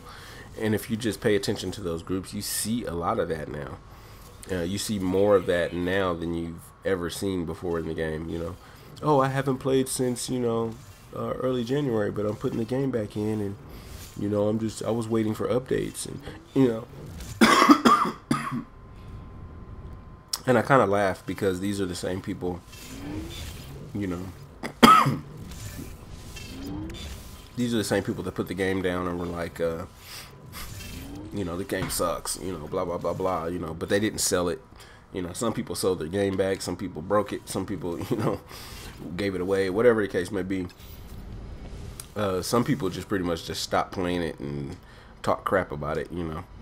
But now these people are coming back, and a lot of these people are like, oh look, oh wow, there's a lot that's been added to the game since the last time I played it. You know, what's the best way to do this? What's the best way to do that? You know, so they're you see a lot of that now of people just starting out, asking those kind of newbie questions, and you know, getting everything figured out for the first time.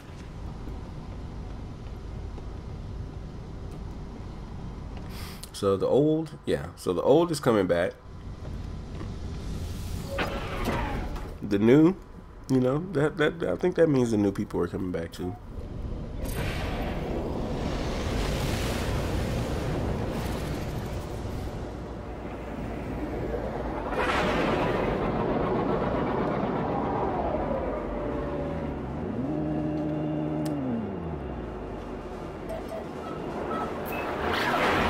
Being able to sleep in beds and camping tents would be cool.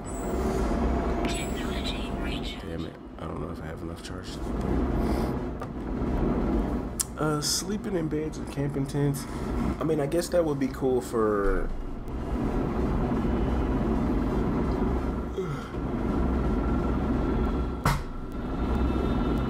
kind of, you know, for aesthetics, you know. It would look cool, it would kind of be cool to do that, but there's no real reason to sleep in No Man's Sky, you know. There's no real benefit of like skipping time in No Man's Sky. Maybe they could create a reason to use the bed, but as it stands right now, there's like no real reason to like skip time or skip past something or to move forward because it's dark. Like, maybe that would be it. Maybe that would be the only reason. Like, hey, it's dark outside. I want it to be light outside. Let me sleep in my bed. You know, bing, bam, boom.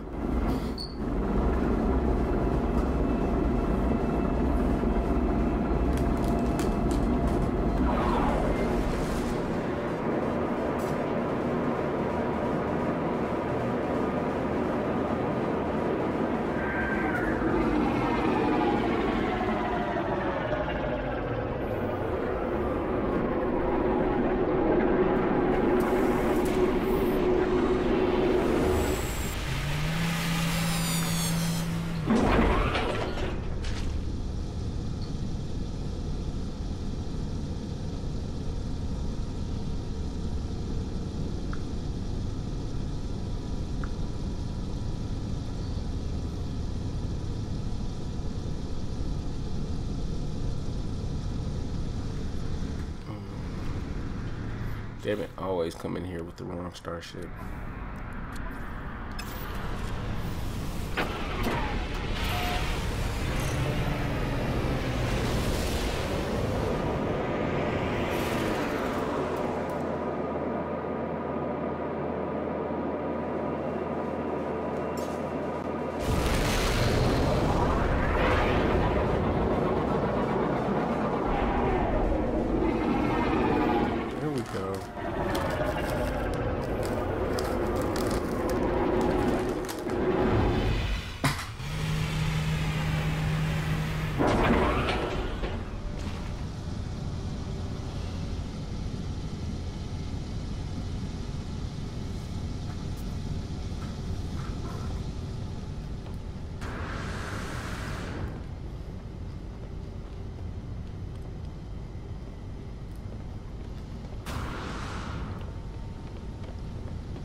Alright, let's do this.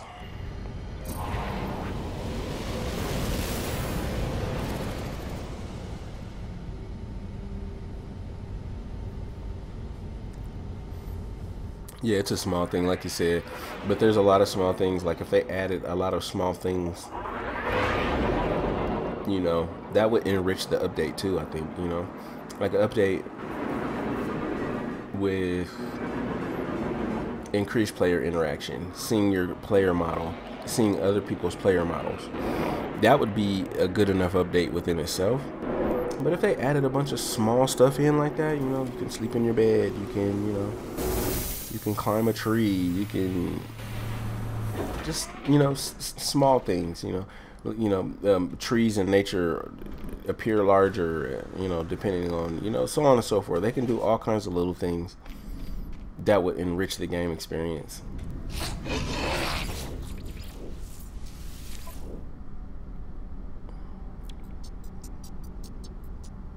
Okay, so let's just say for all intents and purposes 116 million. Okay, I have 116 million units. Let's see where this gets us.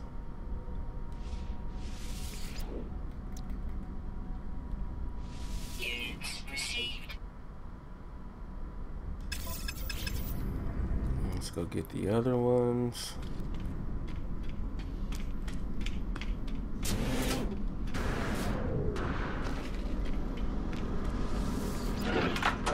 That's cool. You can look out the end of the space station and see nothing but your freighter. They're flying around my freighter, but they're not gonna land. They're not gonna go in there.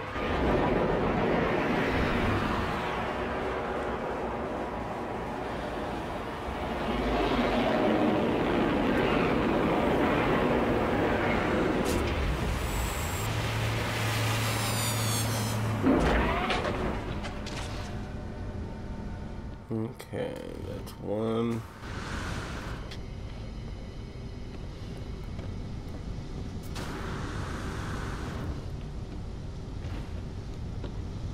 This is two.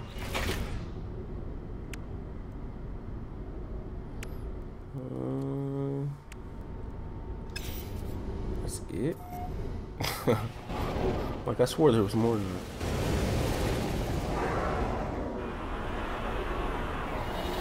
God dang it, I hate when I do that.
All right, and again, thank you for everybody that's stopping through, even if you're just passing through really quick. I appreciate each and every one of you. Feel free to drop a like on the vid, on the stream. I appreciate you. I appreciate you.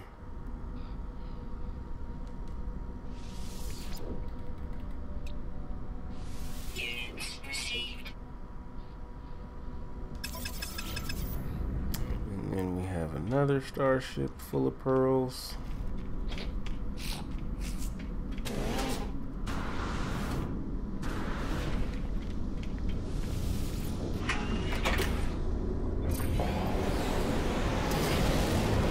And don't forget to drop a quick sub as well.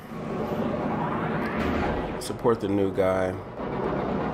The No Man's Sky community overall, just the No Man's Sky community, man. I tell you, highly supportive. Highly intelligent group of folks, man. You don't get this with any other game. And I think I'm happy to be a part of this community in whatever form that may take. But yeah, don't forget to drop a sub on it. Come check me out. I do a lot of late night streams. What am I doing? I'm so like derping out right now.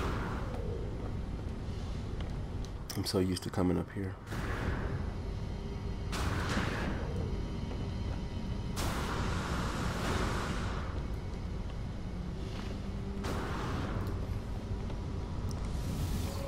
But also, like I was saying, I do a lot of late night streams because it's just kind of how my schedule works. Work during the day, and streams at night just kind of generally work for me. Whenever I have the opportunity to stream during the day, it's hella crazy, man. I'm like, I don't know what to do. I'm like, what? How do you stream? Like, I don't know how to act or anything. I'm a late night guy. The late night crowd is usually super cool.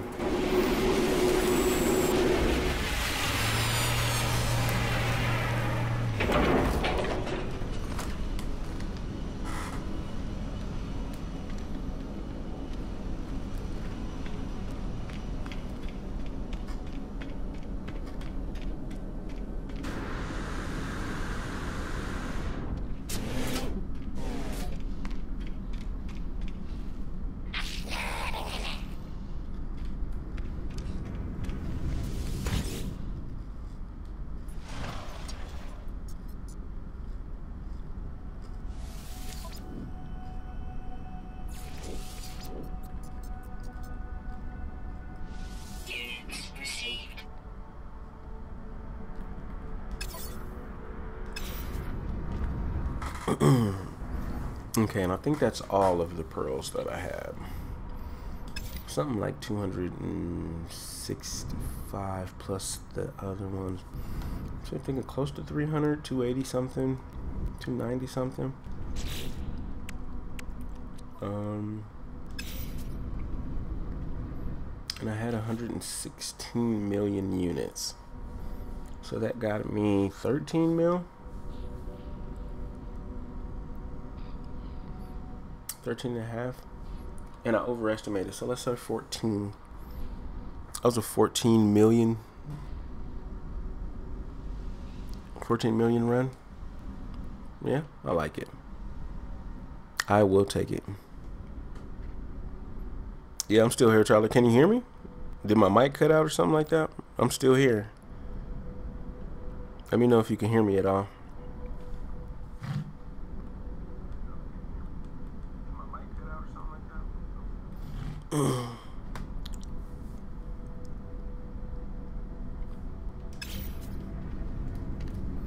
But I am done for right now with farming. Did a couple runs. I'm at 130, so I made about 31, 32 million. Okay, so you can't hear me. Cool. So I made about 31, 32 million units in those 2 runs. That is okay with me. I will come back to farming some other time.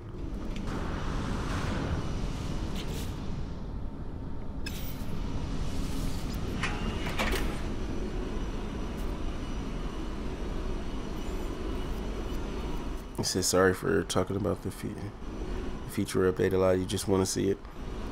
Hey, you know what? That's what I'm here for, man. It's, you know, the name of the stream was, you know, plus discussion, plus the ARG discussion. Plus update discussion, you know, how am I preparing for 1.3, how, you know, all of that. So I don't mind one bit that, you know, we're talking about the game. It's just kind of, you know, it's how it is.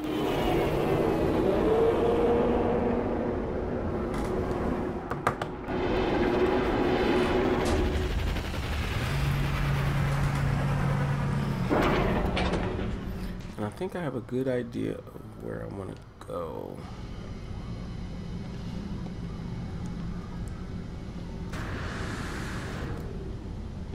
I think I want to use this one again. I like flying around in this. It's got all my warp upgrades. I can pulse around just fine. I only have accelerated fire on top of my photon cannon, but with the 48% damage boost, it's punishing. It still punishes pirates if they decide to mess with me. So I like to run this one. Before I go and do that though, let me go and get all the stuff I had in my pockets. Back out of this other starship.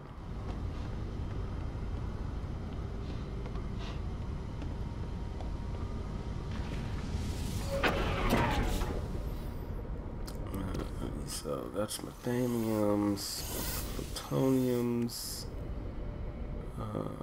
little platinums. I need my carbons and my shields. And give me my zinc. I'll take my titaniums, no iron. Never hurt anybody. My nanite clusters. Let's go ahead and leave the rest of that there.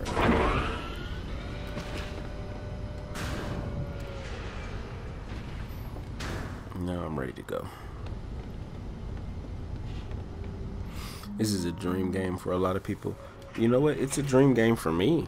I mean, there's just no way around it.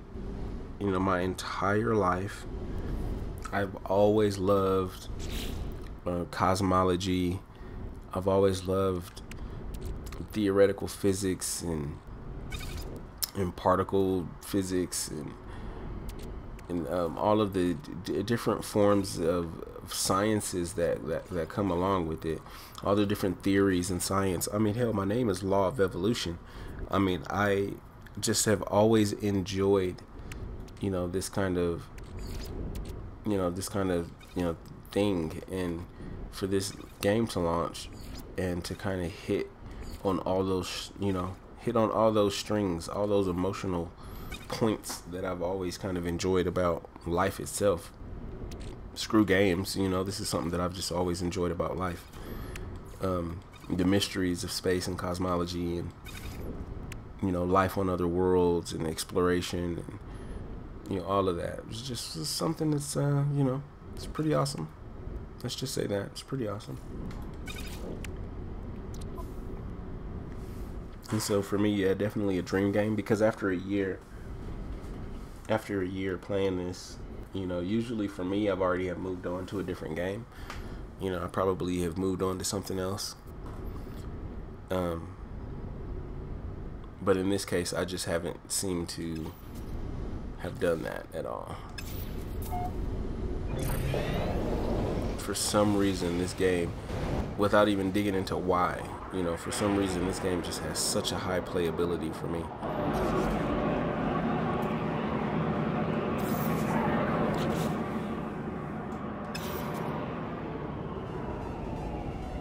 Let me go back in here and get some warp drive fuel, because I do not feel like crafting it or going to... Oh, crap. I just crashed into my own freighter.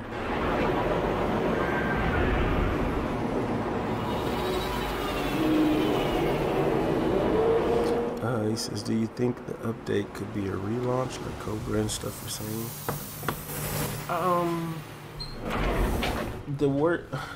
Using the term relaunch, I think is just kind of misleading, because even if Hello Games wanted to, in essence, relaunch the game or to have a do-over, you know what I mean? If they wanted to have a do-over, all that they would need to do is just update or patch their way to it.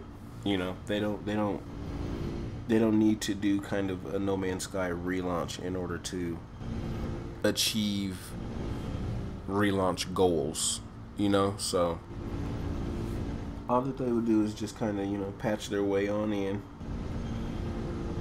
and everything would be fine. So it would just, they use the term relaunch, but it would just be another, run-of-the-mill kind of update like we've been seeing.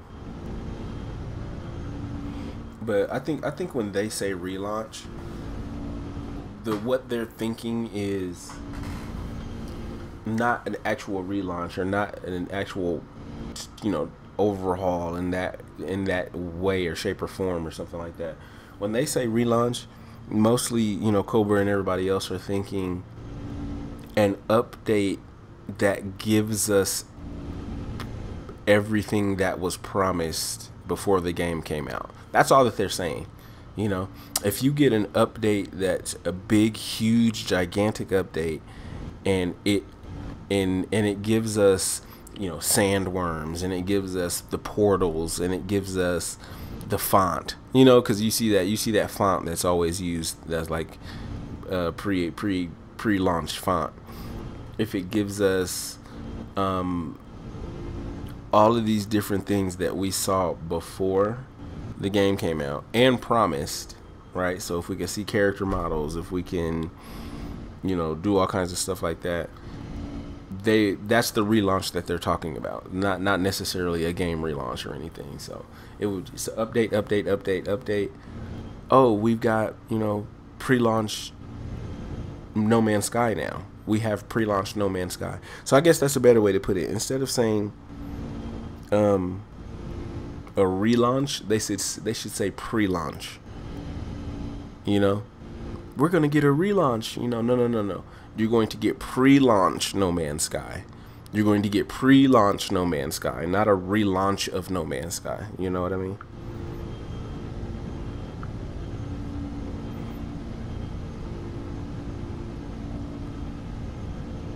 Anthead, welcome back, sir. Good to see you.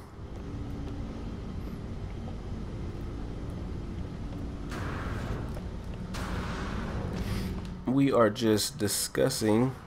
Did I get everything out of there that I wanted? I think I got everything I needed. I just want to grab some warp cells. But go ahead and grab 5 of those. But all that we're doing here tonight is just discussing update 1.3. We're discussing the ARG. We're discussing reaction tea time. We're discussing Waking Titan. We're discussing my own personal preparations for update 1.3. What I'm personally considering items that should probably be kind of ticked off the list before August gets here. We've also what else we do? We even talked about Minecraft and whatever that other game is. I can't remember what it is now. Stardew Valley. I don't even know what that is. I'm gonna check out Stardew Valley when I'm done here. I have no idea what it is. But he did a good job at explaining to me what the hell is going on in that game. What do I think will happen when phase 2 starts? I'm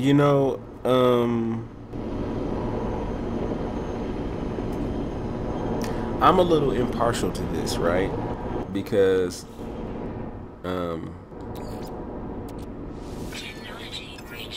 I feel like I'm kind of over it.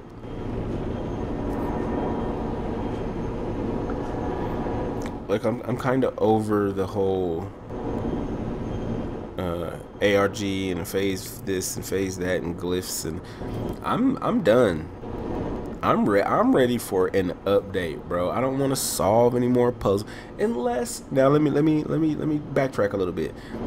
Unless we know that by working through the phases and working through additional glyphs and by working through all of these things, that we know it's going to unlock something additional for the game, or something, it'll unlock a personal like code for you to use in game to do something.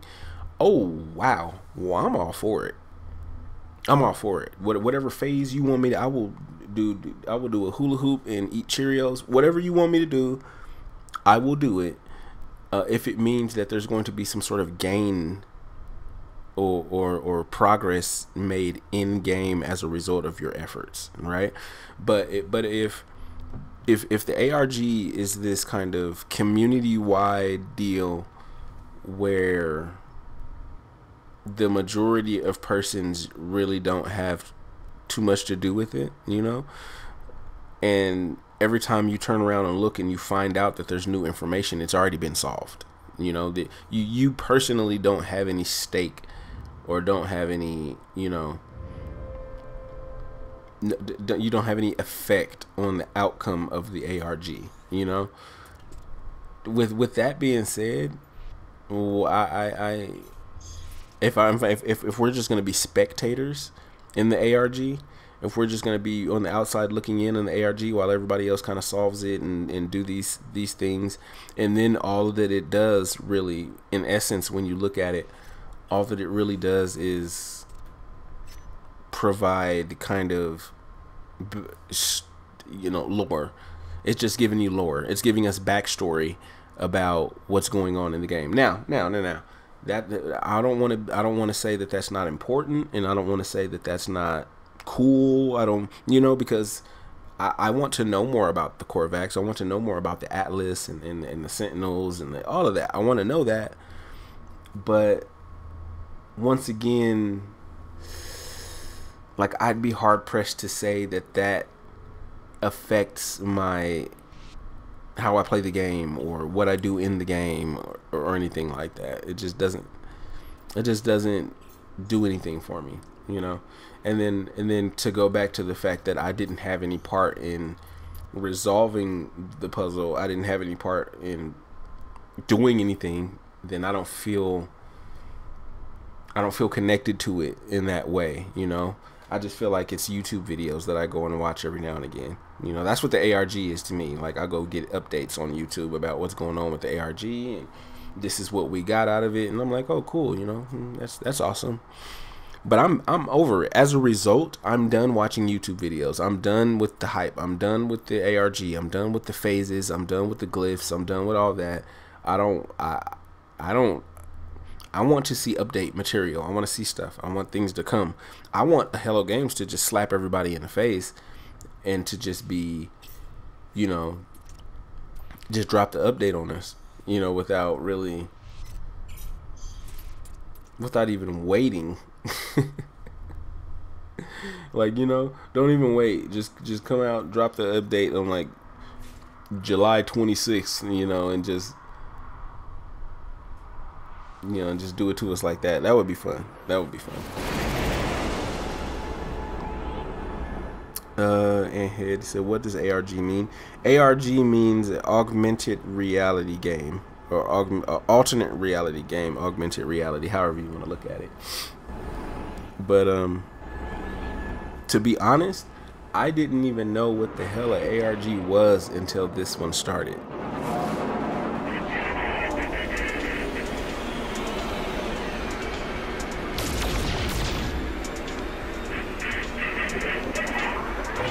I don't care about this space battle. I'm going to go to the space station real quick. Find out. I think this is Korvax. Hopefully it's Korvax. Yeah.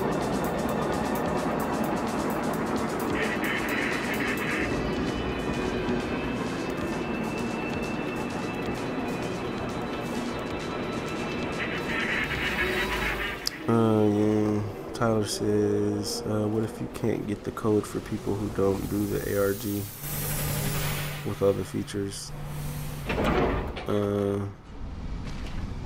The code unlocks from the ARG can open the portals fast, but people who don't do the ARG open the portal in a different way. Oh my god. Like, that would be, yeah, you know, that would be something that would be unfortunate, you know. Like, I don't personally do, you know, like, I don't enter all the passwords on that website or whatever, you know, so I don't get a code to open portals or, you know, whatever, you know, that would be unfortunate. But then again, like, what would that look like? If a person opens a portal, is the portal open for everybody? Or if a person opens a portal, is the portal only activated for them, right? That's my second question. Because if it opens for everybody, who cares? I have about 15 different portal locations around me, known portal locations around me. So one of them are going to get opened, you know, one of them getting open, Titanium suspension fluid shielding sheets.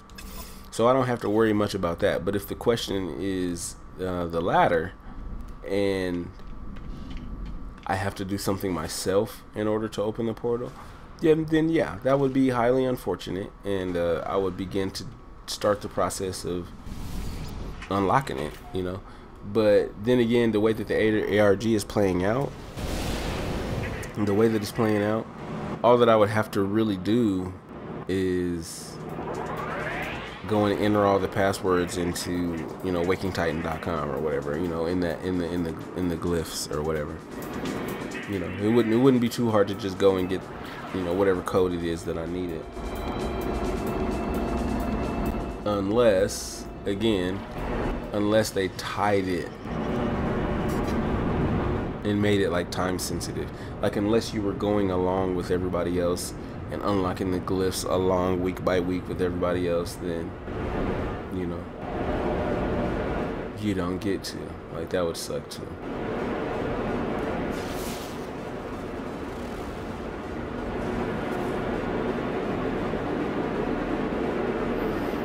I love this planet. It's just green. That's all. It's just green.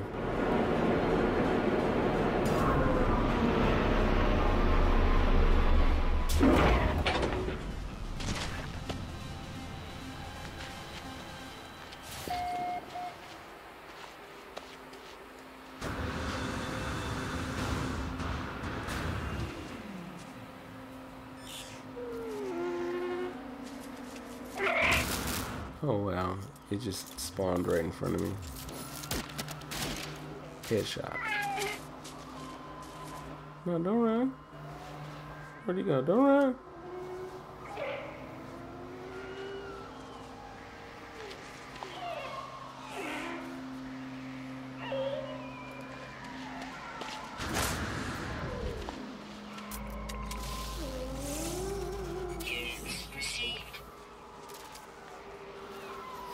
Oh man, you know what I want in the update? Is this the same guy?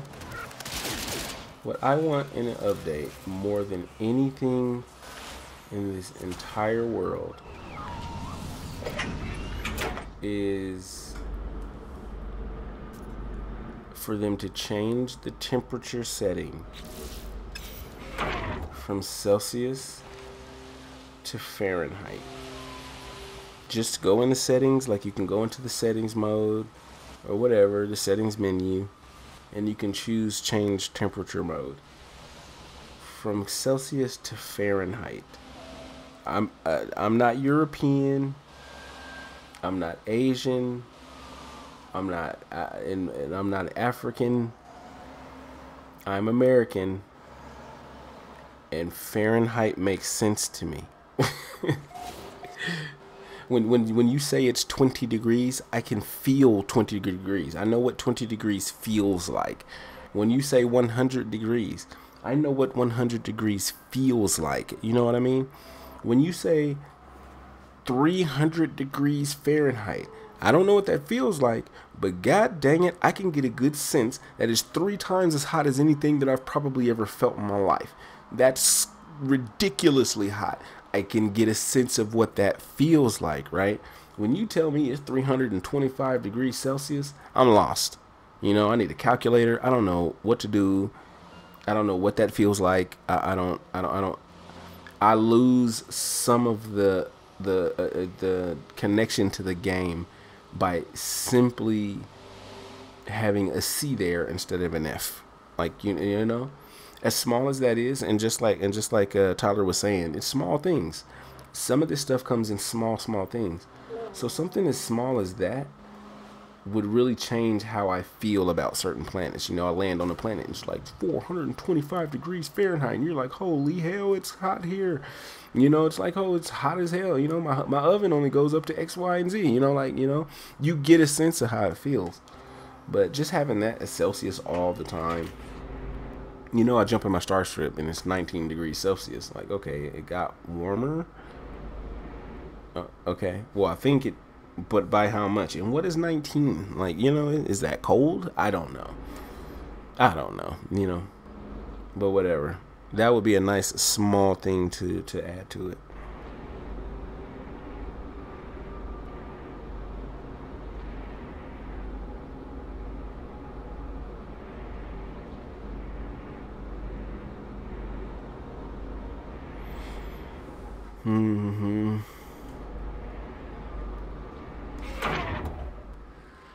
So all that chitter chatter, and I forgot to look at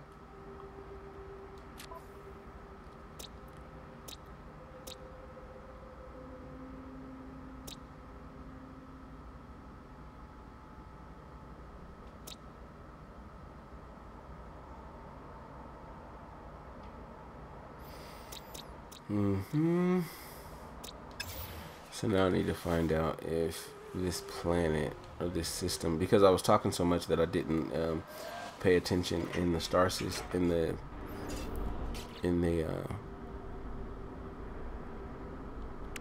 the space station. I didn't pay attention in the space station what kind of system I was in.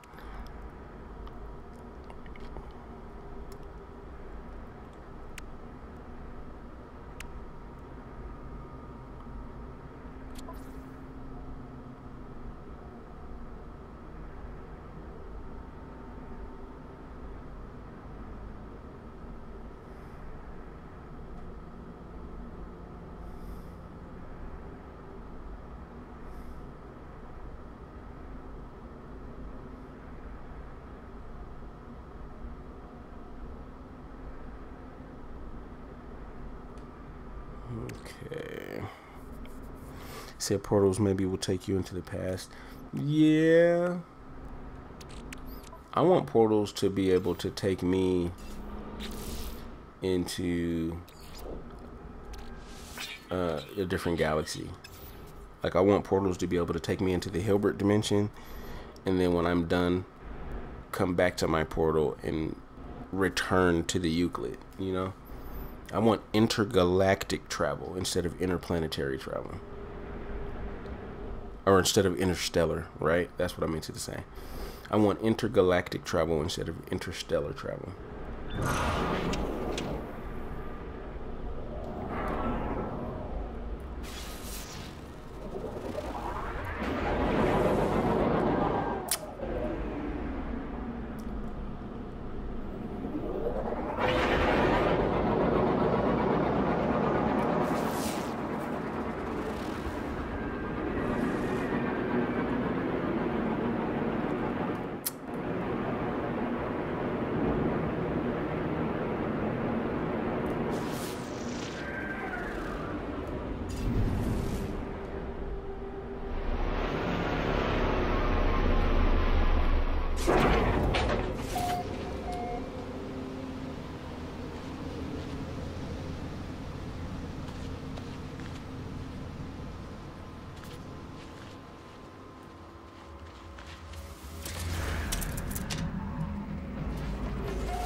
Okay, let's get in here.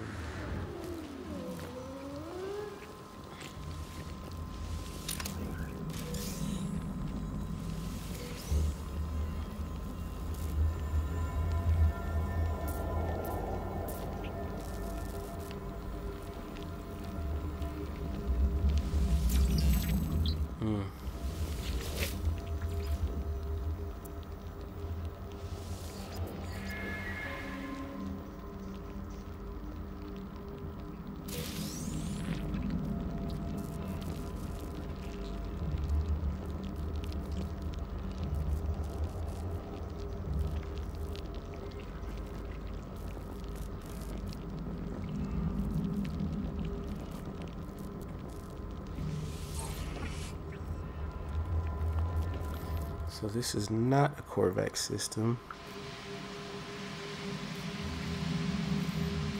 Tyler, you're out. Good night, man. I appreciate you coming down and joining the conversation.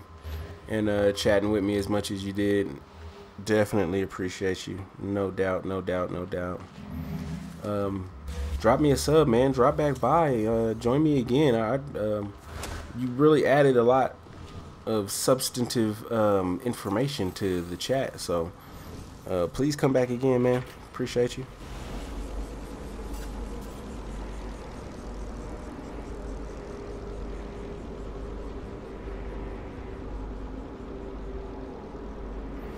Oh man, Anhead, think about that. That would be cool. Like that wouldn't make me mad. Like I wouldn't be upset about that at all. Like if it took us to an entirely new dimension, and it was like kind of pre-release, you know, with stuff flying around in the air that looks dope, and there's sandworms, and there's all kind of, you know, but there's no sentinels. Oh, think about that. Like it takes us to a dimension with no sentinels, and there are only travelers, you know. And like you said, no Gek, no Korvax, nothing. There's only travelers, no sentinels. And there's like awesome shit there.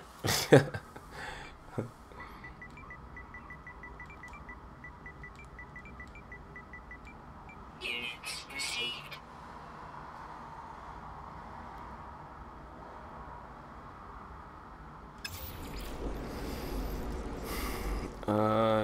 I like this planet, but I'm gonna have to leave it.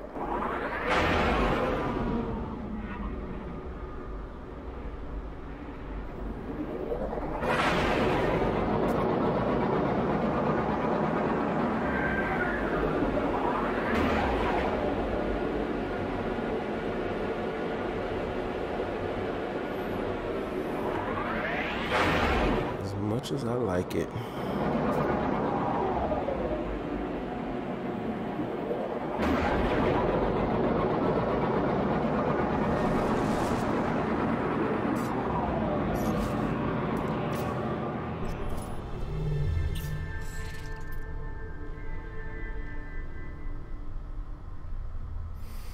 Okay, so I need to name this really quick.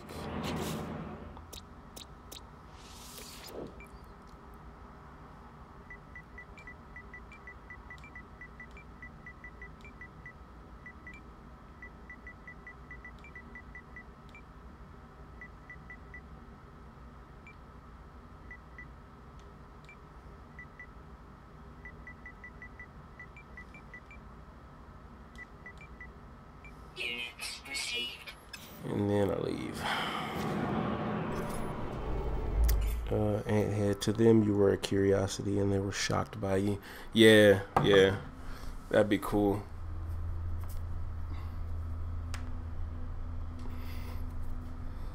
Like every time you come across an alien species or something like that, they're like dumbfounded by you and they stare at you, and you know, they like offer you gifts or something like that. They call you a god or something like that because of the things you were able to do. That'd be pretty cool.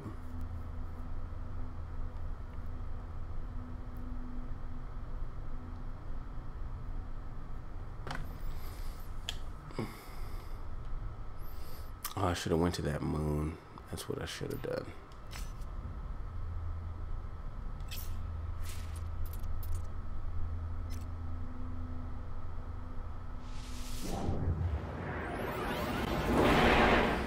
Three planets, 2 moons. I'll go to the moons. If it's not a Korvax system, I'll just go to the moons and leave. If it is Korvax, I'll probably head to the planets and start looking for words to finish out what I'm doing here. To finish out my preparation for update 1.3.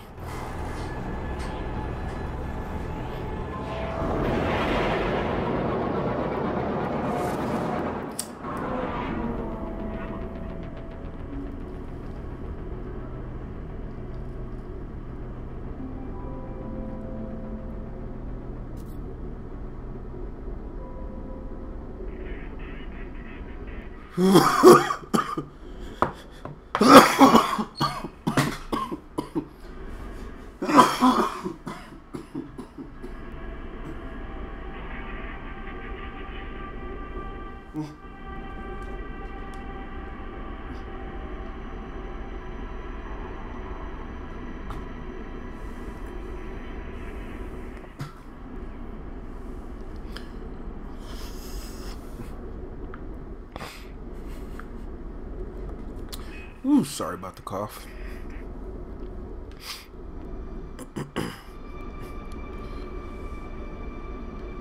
Okay, space station first.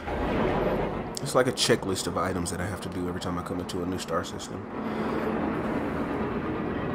And the space station first is one of them.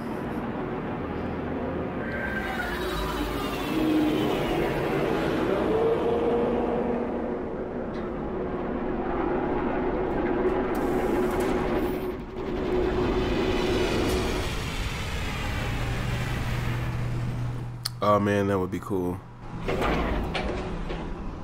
Like if we went into a medieval Skyrim type of world, and we were futuristic spacemen, and there were cities because no sentinels. Yeah, I think about how the galaxy would be without sentinels. Like that would be interesting to just build out. But think about how much, you know, dedication that would take from Hello Games to put into the game. New economies and new. That's a cool picture. Planet right behind him.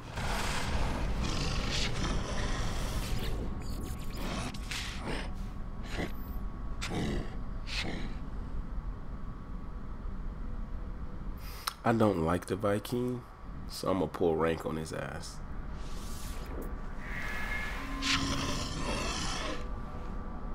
Yeah, shower me with gifts. You don't know. Do you know who you talking to? Get out of here, man. Anyway. Yeah, imagine that. It would be cities and civilizations and, you know. Imagine warping into a star system, right?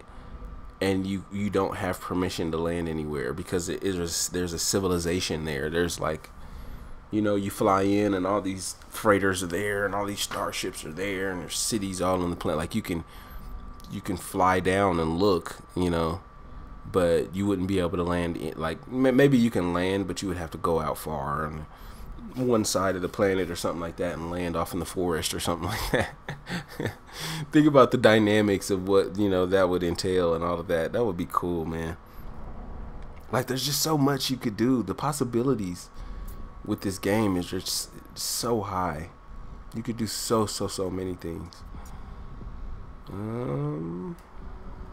Iridium, plutonium, chromium.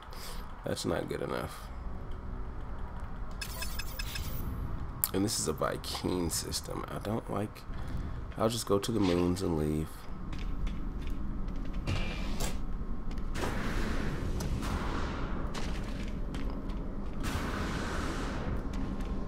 Check out the starships before I leave.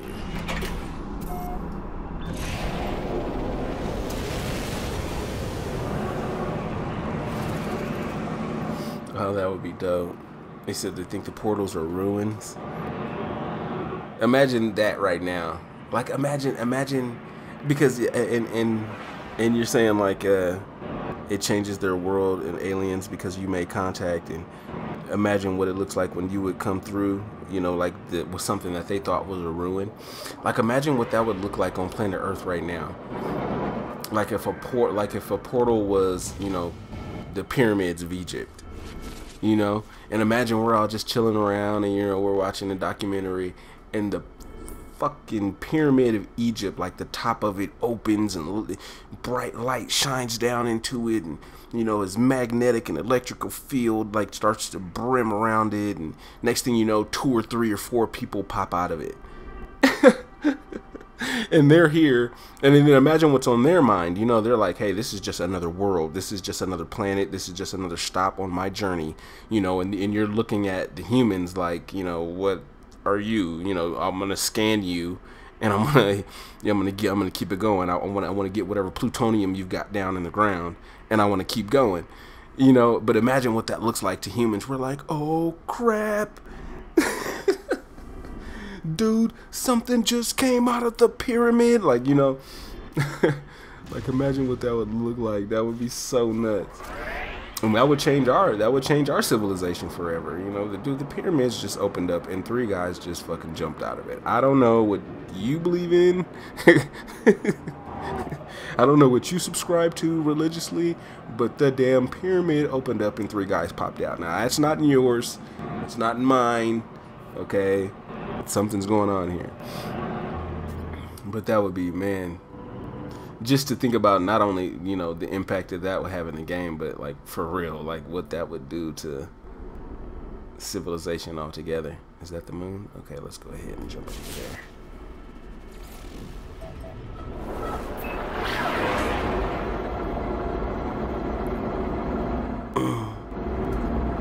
Yeah, you could find semi-advanced civilizations like Earth, and it changes their world because aliens made contact. A spaceship appeared in the center of a Stonehenge.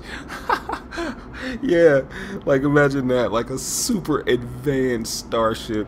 Like we can't even imagine how propulsion works on this thing, but yet here it is. It just popped up in Stonehenge. Oh my god. And then you have a traveler inside of it that's just totally he's just totally unforgiving. He does not give a shit about your plight. He doesn't care about what's going on your world between you and your species. He's just here to continue his journey. He come through a portal. He wants your resources, and there's nothing you can do to really stop him. He has advanced weaponry. You can try to shoot him and kill him, and it doesn't really work like that. Holy crap. And he does not leave until he wants to leave, you know. So this looks like a cold. I don't need any more thamium. I just need a lot of plutonium, that of which is not in heavy supply here. But yeah, I'm thinking that would be so dang. Like, screw the game. Like, think about what that would mean in real life. Like, oh crap. The pyramid just opened up. 3 guys popped out of it, okay? Stonehenge has been just sitting there being Stonehenge. And the most advanced starship ever even conceived has just appeared in the middle of Stonehenge. Like, I don't know about you guys, but I have questions.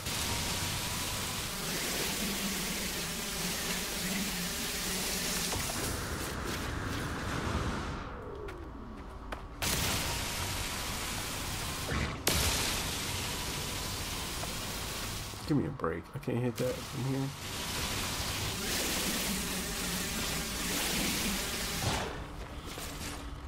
Okay, this is just a fuel depot. It's not even a good one.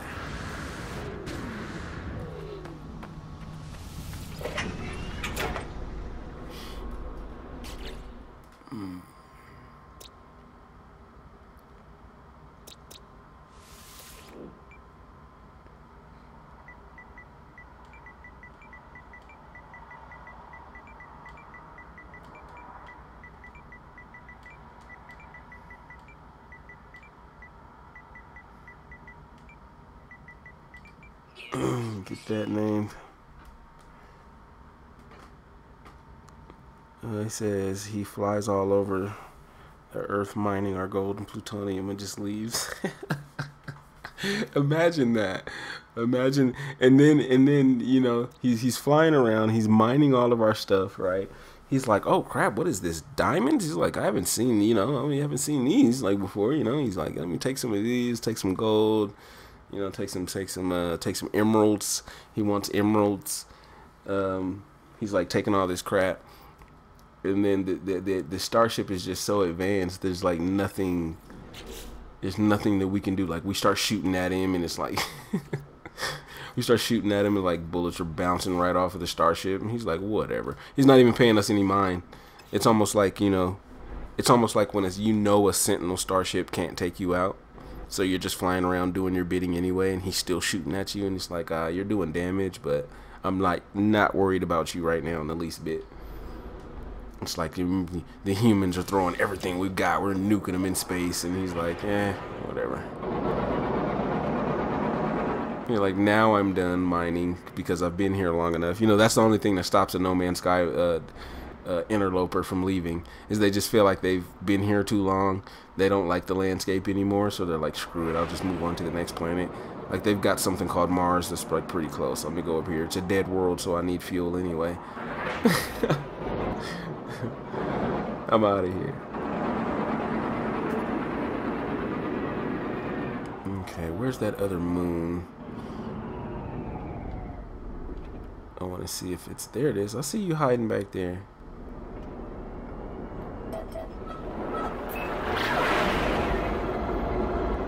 He said he'd be like Stargate for the movie Contact. Ah, man, it'd be like Stargate. You know how much I loved. I remember when Stargate came out, and I'm showing my age right now. Like, I'm showing my age, but I remember when Stargate came out. I was in love with that. I was in love with that movie. That show. Like, I remember Stargate, the movie, like when it went off. Even though as good as a movie as it was for the time frame that it came out in, I remember being so disappointed because there was just so much more they could have done.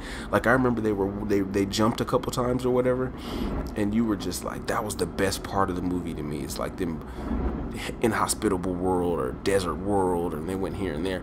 It made me so angry when they stopped going through the Stargate and they stopped on that one world where there was, like, you know, whatever, they needed to figure out how to get off of it or whatever they had to do. I was so furious at the fact that they didn't just continue to go. Like, why didn't you just, you know, think about how cool that movie would have been if they would have visited, you know, a few more worlds, just a few more alien worlds or locations, or, oh man, that was the only thing about Stargate that made me mad. It's just they stopped going places, you know. But that's something you can get from Stargate in No Man's Sky. You can get that. We can get that back. We can get the Stargate back, and we can jump through and see exotic things. You know, I think that's ultimately what my hope is to kind of go through, like, to maybe go through a portal, and it takes you to a planet like Hello Games knows, like, this planet is awesome. Like, it takes you to some planet, random galaxy. You know, you're out somewhere, and, you know, the Calypso galaxy somewhere 30,000 light years from center, but the planet is just out of this world. That would be cool to do. And my mind just keeps going back to, you know, pre-release when. Do I need plutonium? No animals, huh? A lot of plants, no animals. I need a little more plutonium.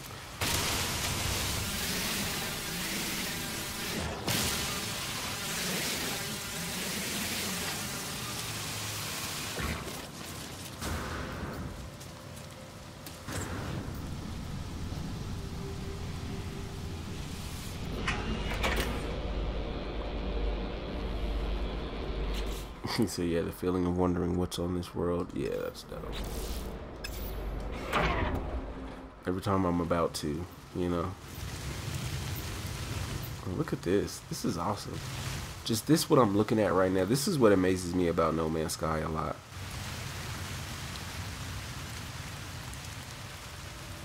Like, just this shot right here.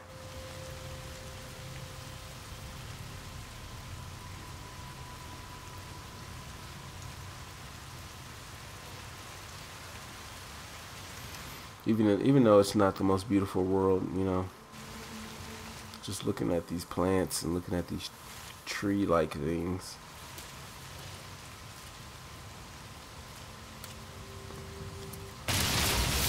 And even though the big stuff mod isn't on, I mean, I'm on PS4, even though there's no big stuff mod, that's a pretty big structure, you know. Like, if I had to guess how high that was, it's like,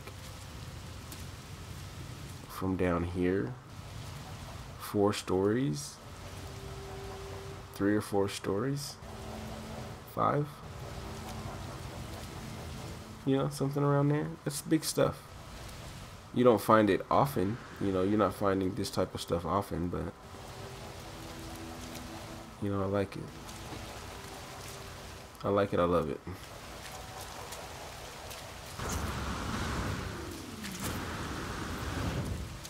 But with no animals, and name it and leave.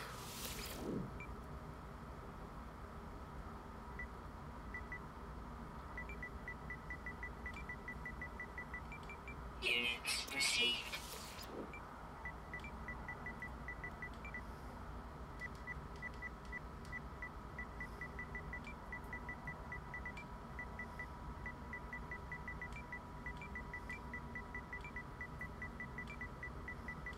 Units received.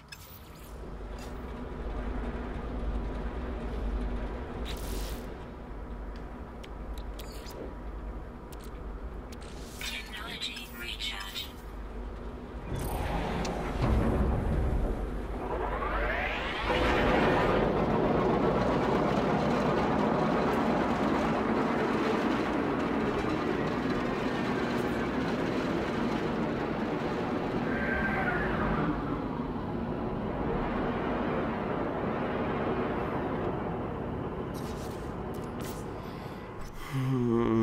Figure this out. So it's 5 a.m. here in Denver, Colorado. The sun is starting to come up, so I'm gonna probably keep the stream live for about another 30 minutes or so, and then go ahead and end it there.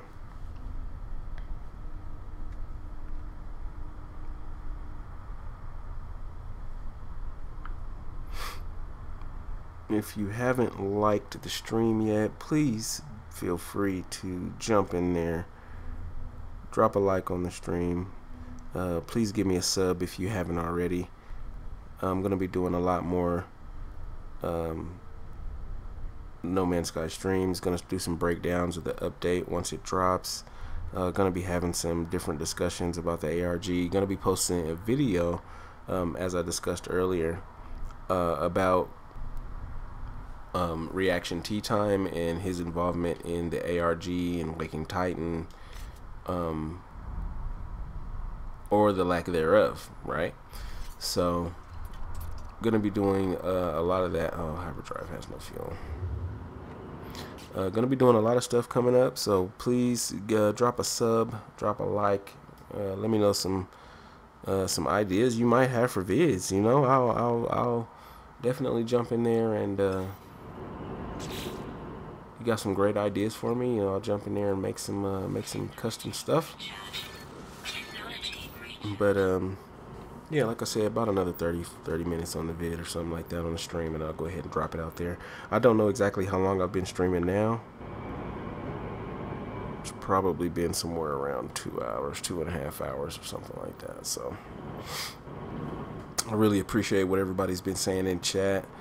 Anthead, as always, you're a G. Thanks for stopping through. Tyler gave me a lot of good talking points earlier.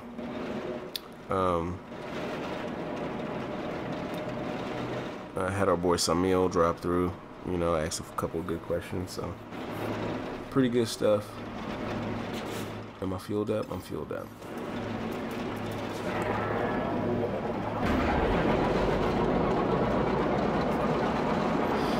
Pretty good stuff. I'm going to do more than most likely. You know what? I was thinking about doing some stuff for like 100 subscriber special. I know I want to do a giveaway. I know I want to do some stuff like that, but I was thinking about doing like a face reveal or something like that. Actually putting a webcam on here and doing some stuff like that, even though I really don't want to, you know. So maybe I'll save the face reveal for like 1,000 subs, or save it. And it's not because I'm ugly. I'm a handsome guy, you know. I just, you know, it's just one of those things I don't really care for. I don't necessarily care about a webcam or anything like that. So maybe down the line some point. But for 100 subs, you know, I was thinking about doing something cool. Outside of just doing a giveaway, because that's just so standard, you know. Isn't that so standard? And a face reveal isn't too different. That's standard too, right? But you know, maybe something different. So maybe I'll take ideas on that, or I'll drop a vid and I'll just kind of ask for some ideas. What do you guys think I should do? And you know, should it be just the standard giveaway, the standard this, that, and the other, or should I, you know, try some new things? You know, ARG it, you know. Maybe I can in the honor of No Man's Sky, maybe I can ARG it or something, you know. So we'll see how that goes. I'm not too far from 100. You know, 12, 13 subs or something like that, and I'll be at 100. And you know, do something crazy, you know, ARG style. Real quick before I go and end anything, I need to find, where's home cluster?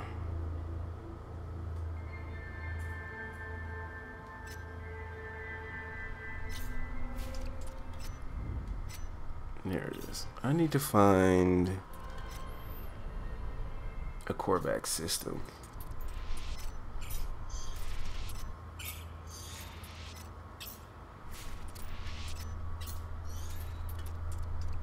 And I know there's one in here because it's named.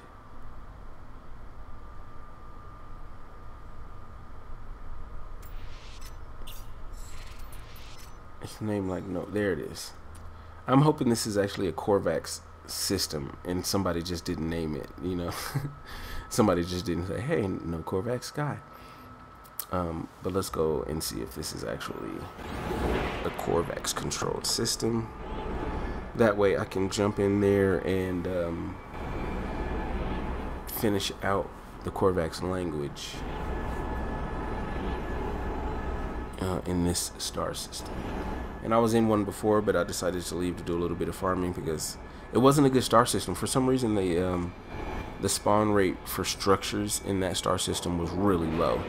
Even on the moon, I was having a hard time of finding any type of structures. And so that one I just decided to abandon so I can come somewhere else and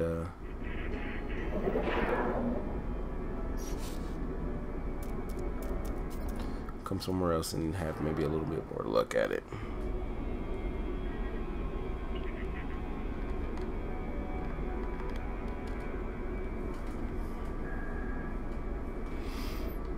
So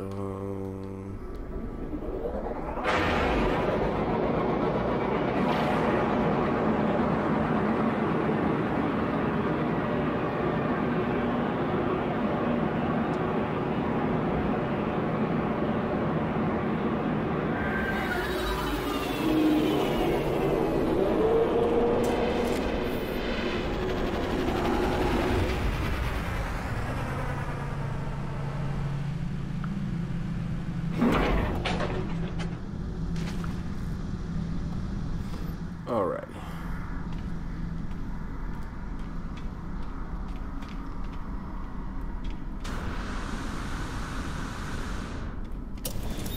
Yes, you are welcoming me because this is a Korvax controlled system. Thank you, sir. I appreciate the time that you no, you're just a regular guy. Is it you? Yeah, it's you that I like to talk to. Unknown life form shares silicates. Rare silicate, better research. Well, I'll just give you a little bit of what I got. So this is one of the 2 things that I am doing to prepare myself for update 1.3. Oh, nice. I didn't know he would give me a word. Good to high five, bro. Bro fist. But one of the 2 things that I'm doing to prepare myself for 1.3 is to max out the language tree, like all available languages. And I think it's like 1100. I think it's a little over 1100 or something like that. But I want to max out the language tree just to make sure that when they drop new lore, or when they poster world, or when they introduce maybe a new species or whatever the case may be, I just want to be in a position that if there's a monolith I need to read, or if there's some sort of you know, alien species I need to encounter in order to procure some sort of item or element in order to open portals or or to execute any other manner of the update, I want to just be prepared for that. And so if a new puzzle is in there that I need to solve, it just would be in my best interest to have you know, the language is maxed out so I can understand, because usually that's the giveaway, you know, is just knowing what they say, because it's they pretty much just give it away in what they say. So you know, if you're maxed out on your words, you'll just have a great chance at solving every puzzle that comes your way. And that's just one of the things that I'm doing. So I'm maxed out fully on Gek words. I learn nothing new every time I encounter new Gek words. I learn nothing new every time I encounter new Viking words. And the Korvax, this might not be a good place, because water, when you're looking for structures, water for some reason just lessens the spawn rate. They stopped it to where, you know, they don't spawn underwater anymore. But as a result, you know, things don't, not like that. That's a good thing to check out real quick. But as a result, they kind of reduce the spawn rate in every area. So yeah, happens to the best of us.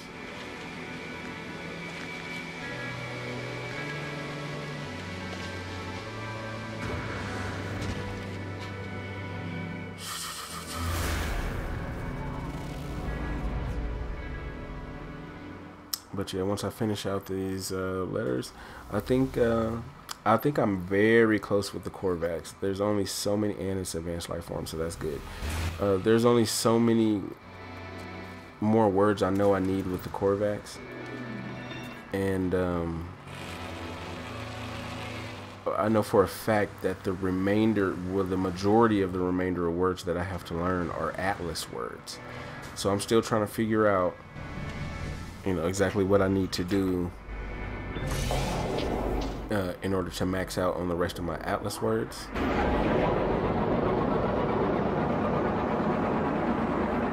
Because I think the only time I've ever seen an Atlas word pop up is when I've been at a monolith. And, you know, it's like, you've learned the Atlas word, blah, blah, blah. And I'm like, oh, okay, thank you. So I don't know if I just need to continue to hunt for monoliths, but then monoliths aren't as easy to find now as they once were, you know, pre-update or whatever. This is a really good location.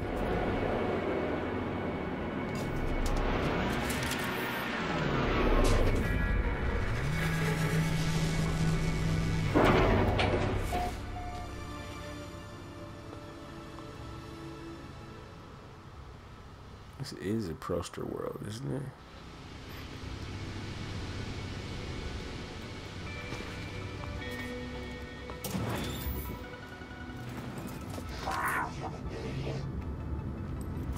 What's up, bruh?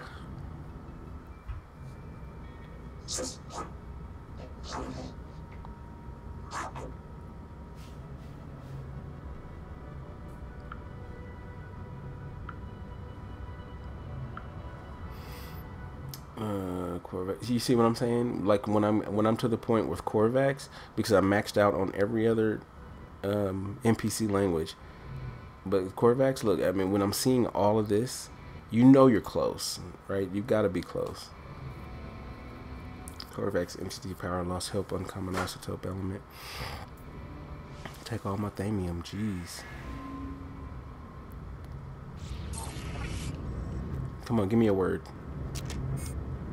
Bah. I know there's going to be a dictionary or some other opportunities to get words right around here. This is one of those triple structure areas.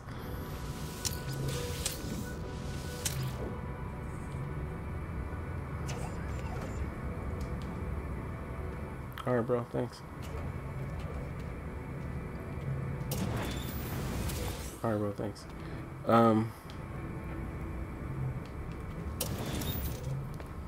Let's see. That'll give me a crash ship location. That'll give me probably some tech or something like that. Well, let's see.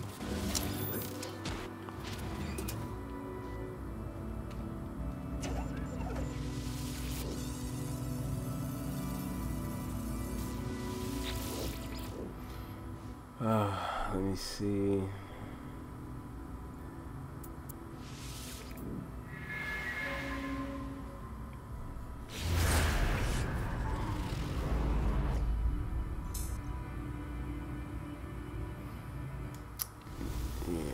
So this is one of the two things that I'm doing. And as you can see, if I look at my journey here,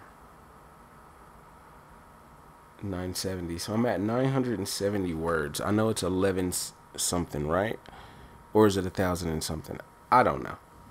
But I'm super close. I think by the time I leave this world or this star system, I probably have over 1K or something like that. So, but the second thing that I'm doing is getting back over 1 billion units.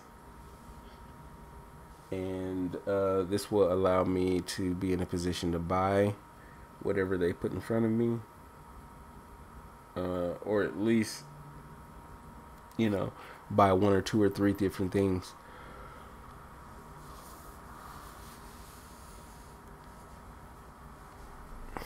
Kind of do it like that. So that's gonna be good. I just finished this out. I just finished my extreme survival milestone, and I did that in a live stream like a week ago. But then I died, like, I don't know what happened. I was on like some trading post, and I like set my controller down, and I thought I paused it, but I came back and I died I don't know how many times because all my previous loads were just 6 minutes apart. So it was just like it died over and again, died over and over and over and over. And I died so many times that I couldn't even retrieve my my lost resources. You know what I mean? So it was crazy. I lost a whole bunch of stuff, but you know, it's crazy. Which is still why I don't have my Atlas passes. Like I used to have my Atlas passes kind of, you know, nested right here, and they would never move. But you know, died so many times, like, you know, they took it from me. They took my pass from me. Okay, so I got the location of the crash ship.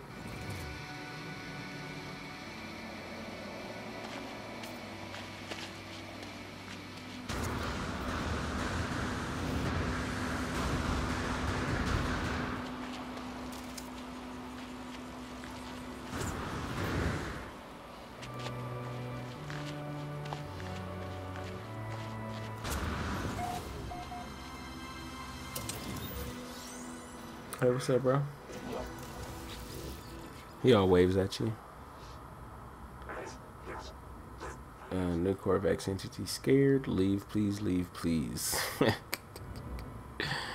Don't be a punk, man. I'll leave.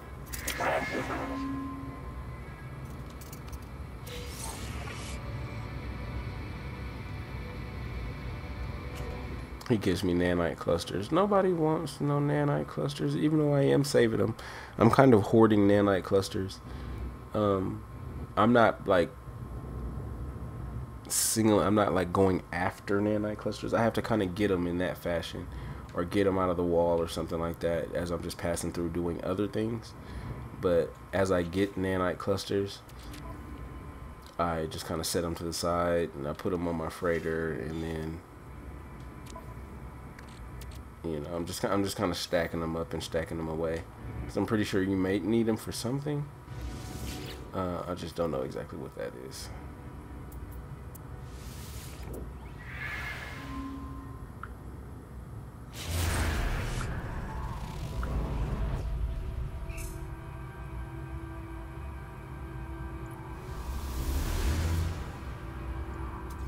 So that's another preparation point that you could use for, oh, I need that ruin. Oh, I need that ruin.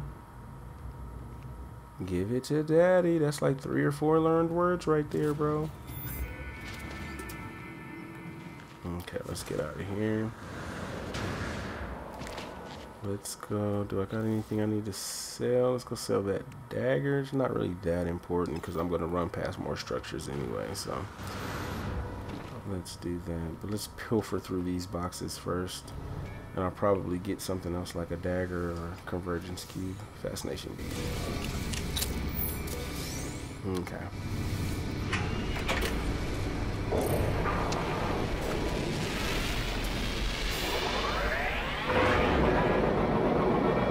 So those are my 3 points of preparation for No Man's Sky Update 1.3.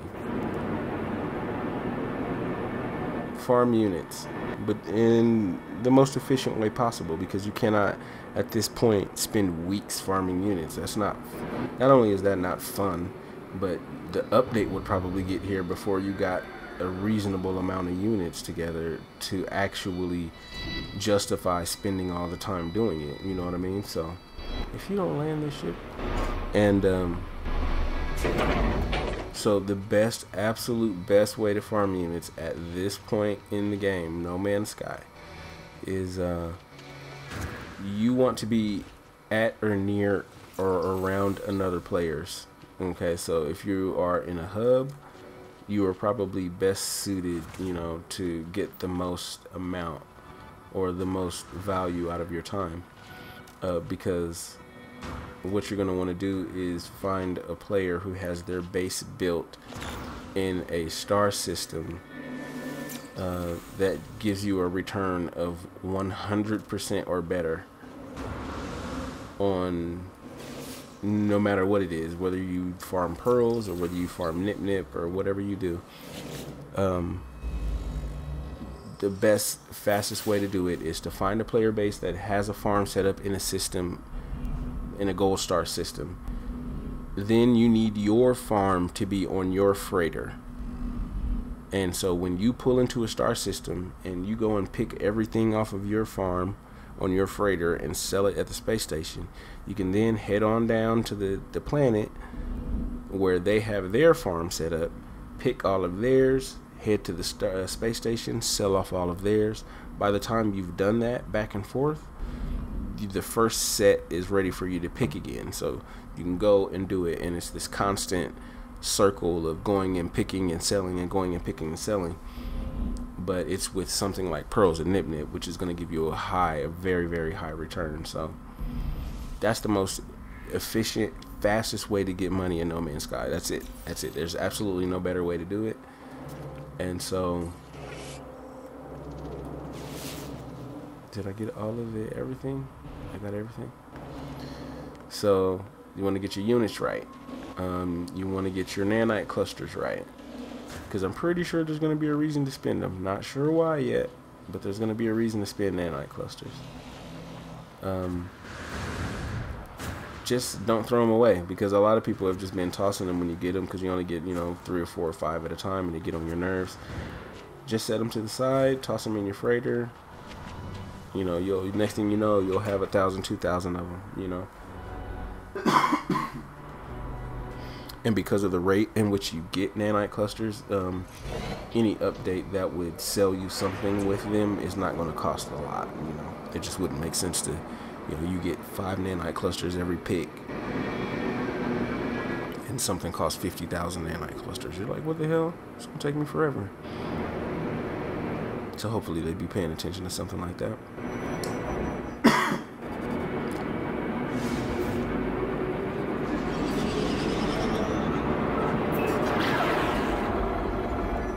After I check out this crashed ship, I'll go ahead and end the stream there.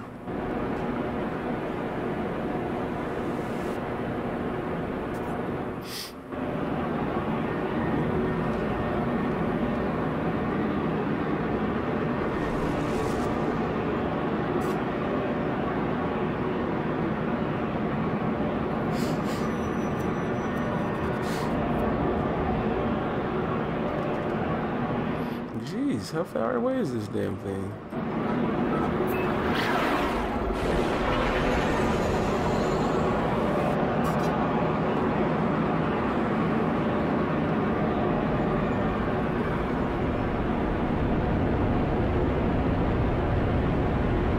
Oh man, I cannot wait for this update, man. I'm probably gonna be streaming non-stop, just like whatever ideas I can come up with, whatever,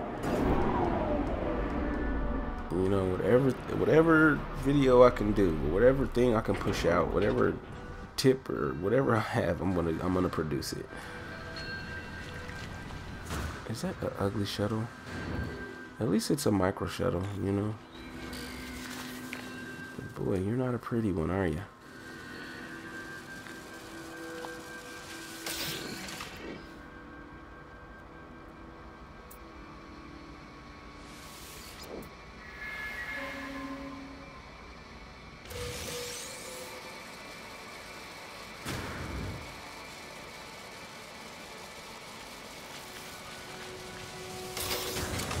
see, 16 nanite clusters. I'll just set those to the side.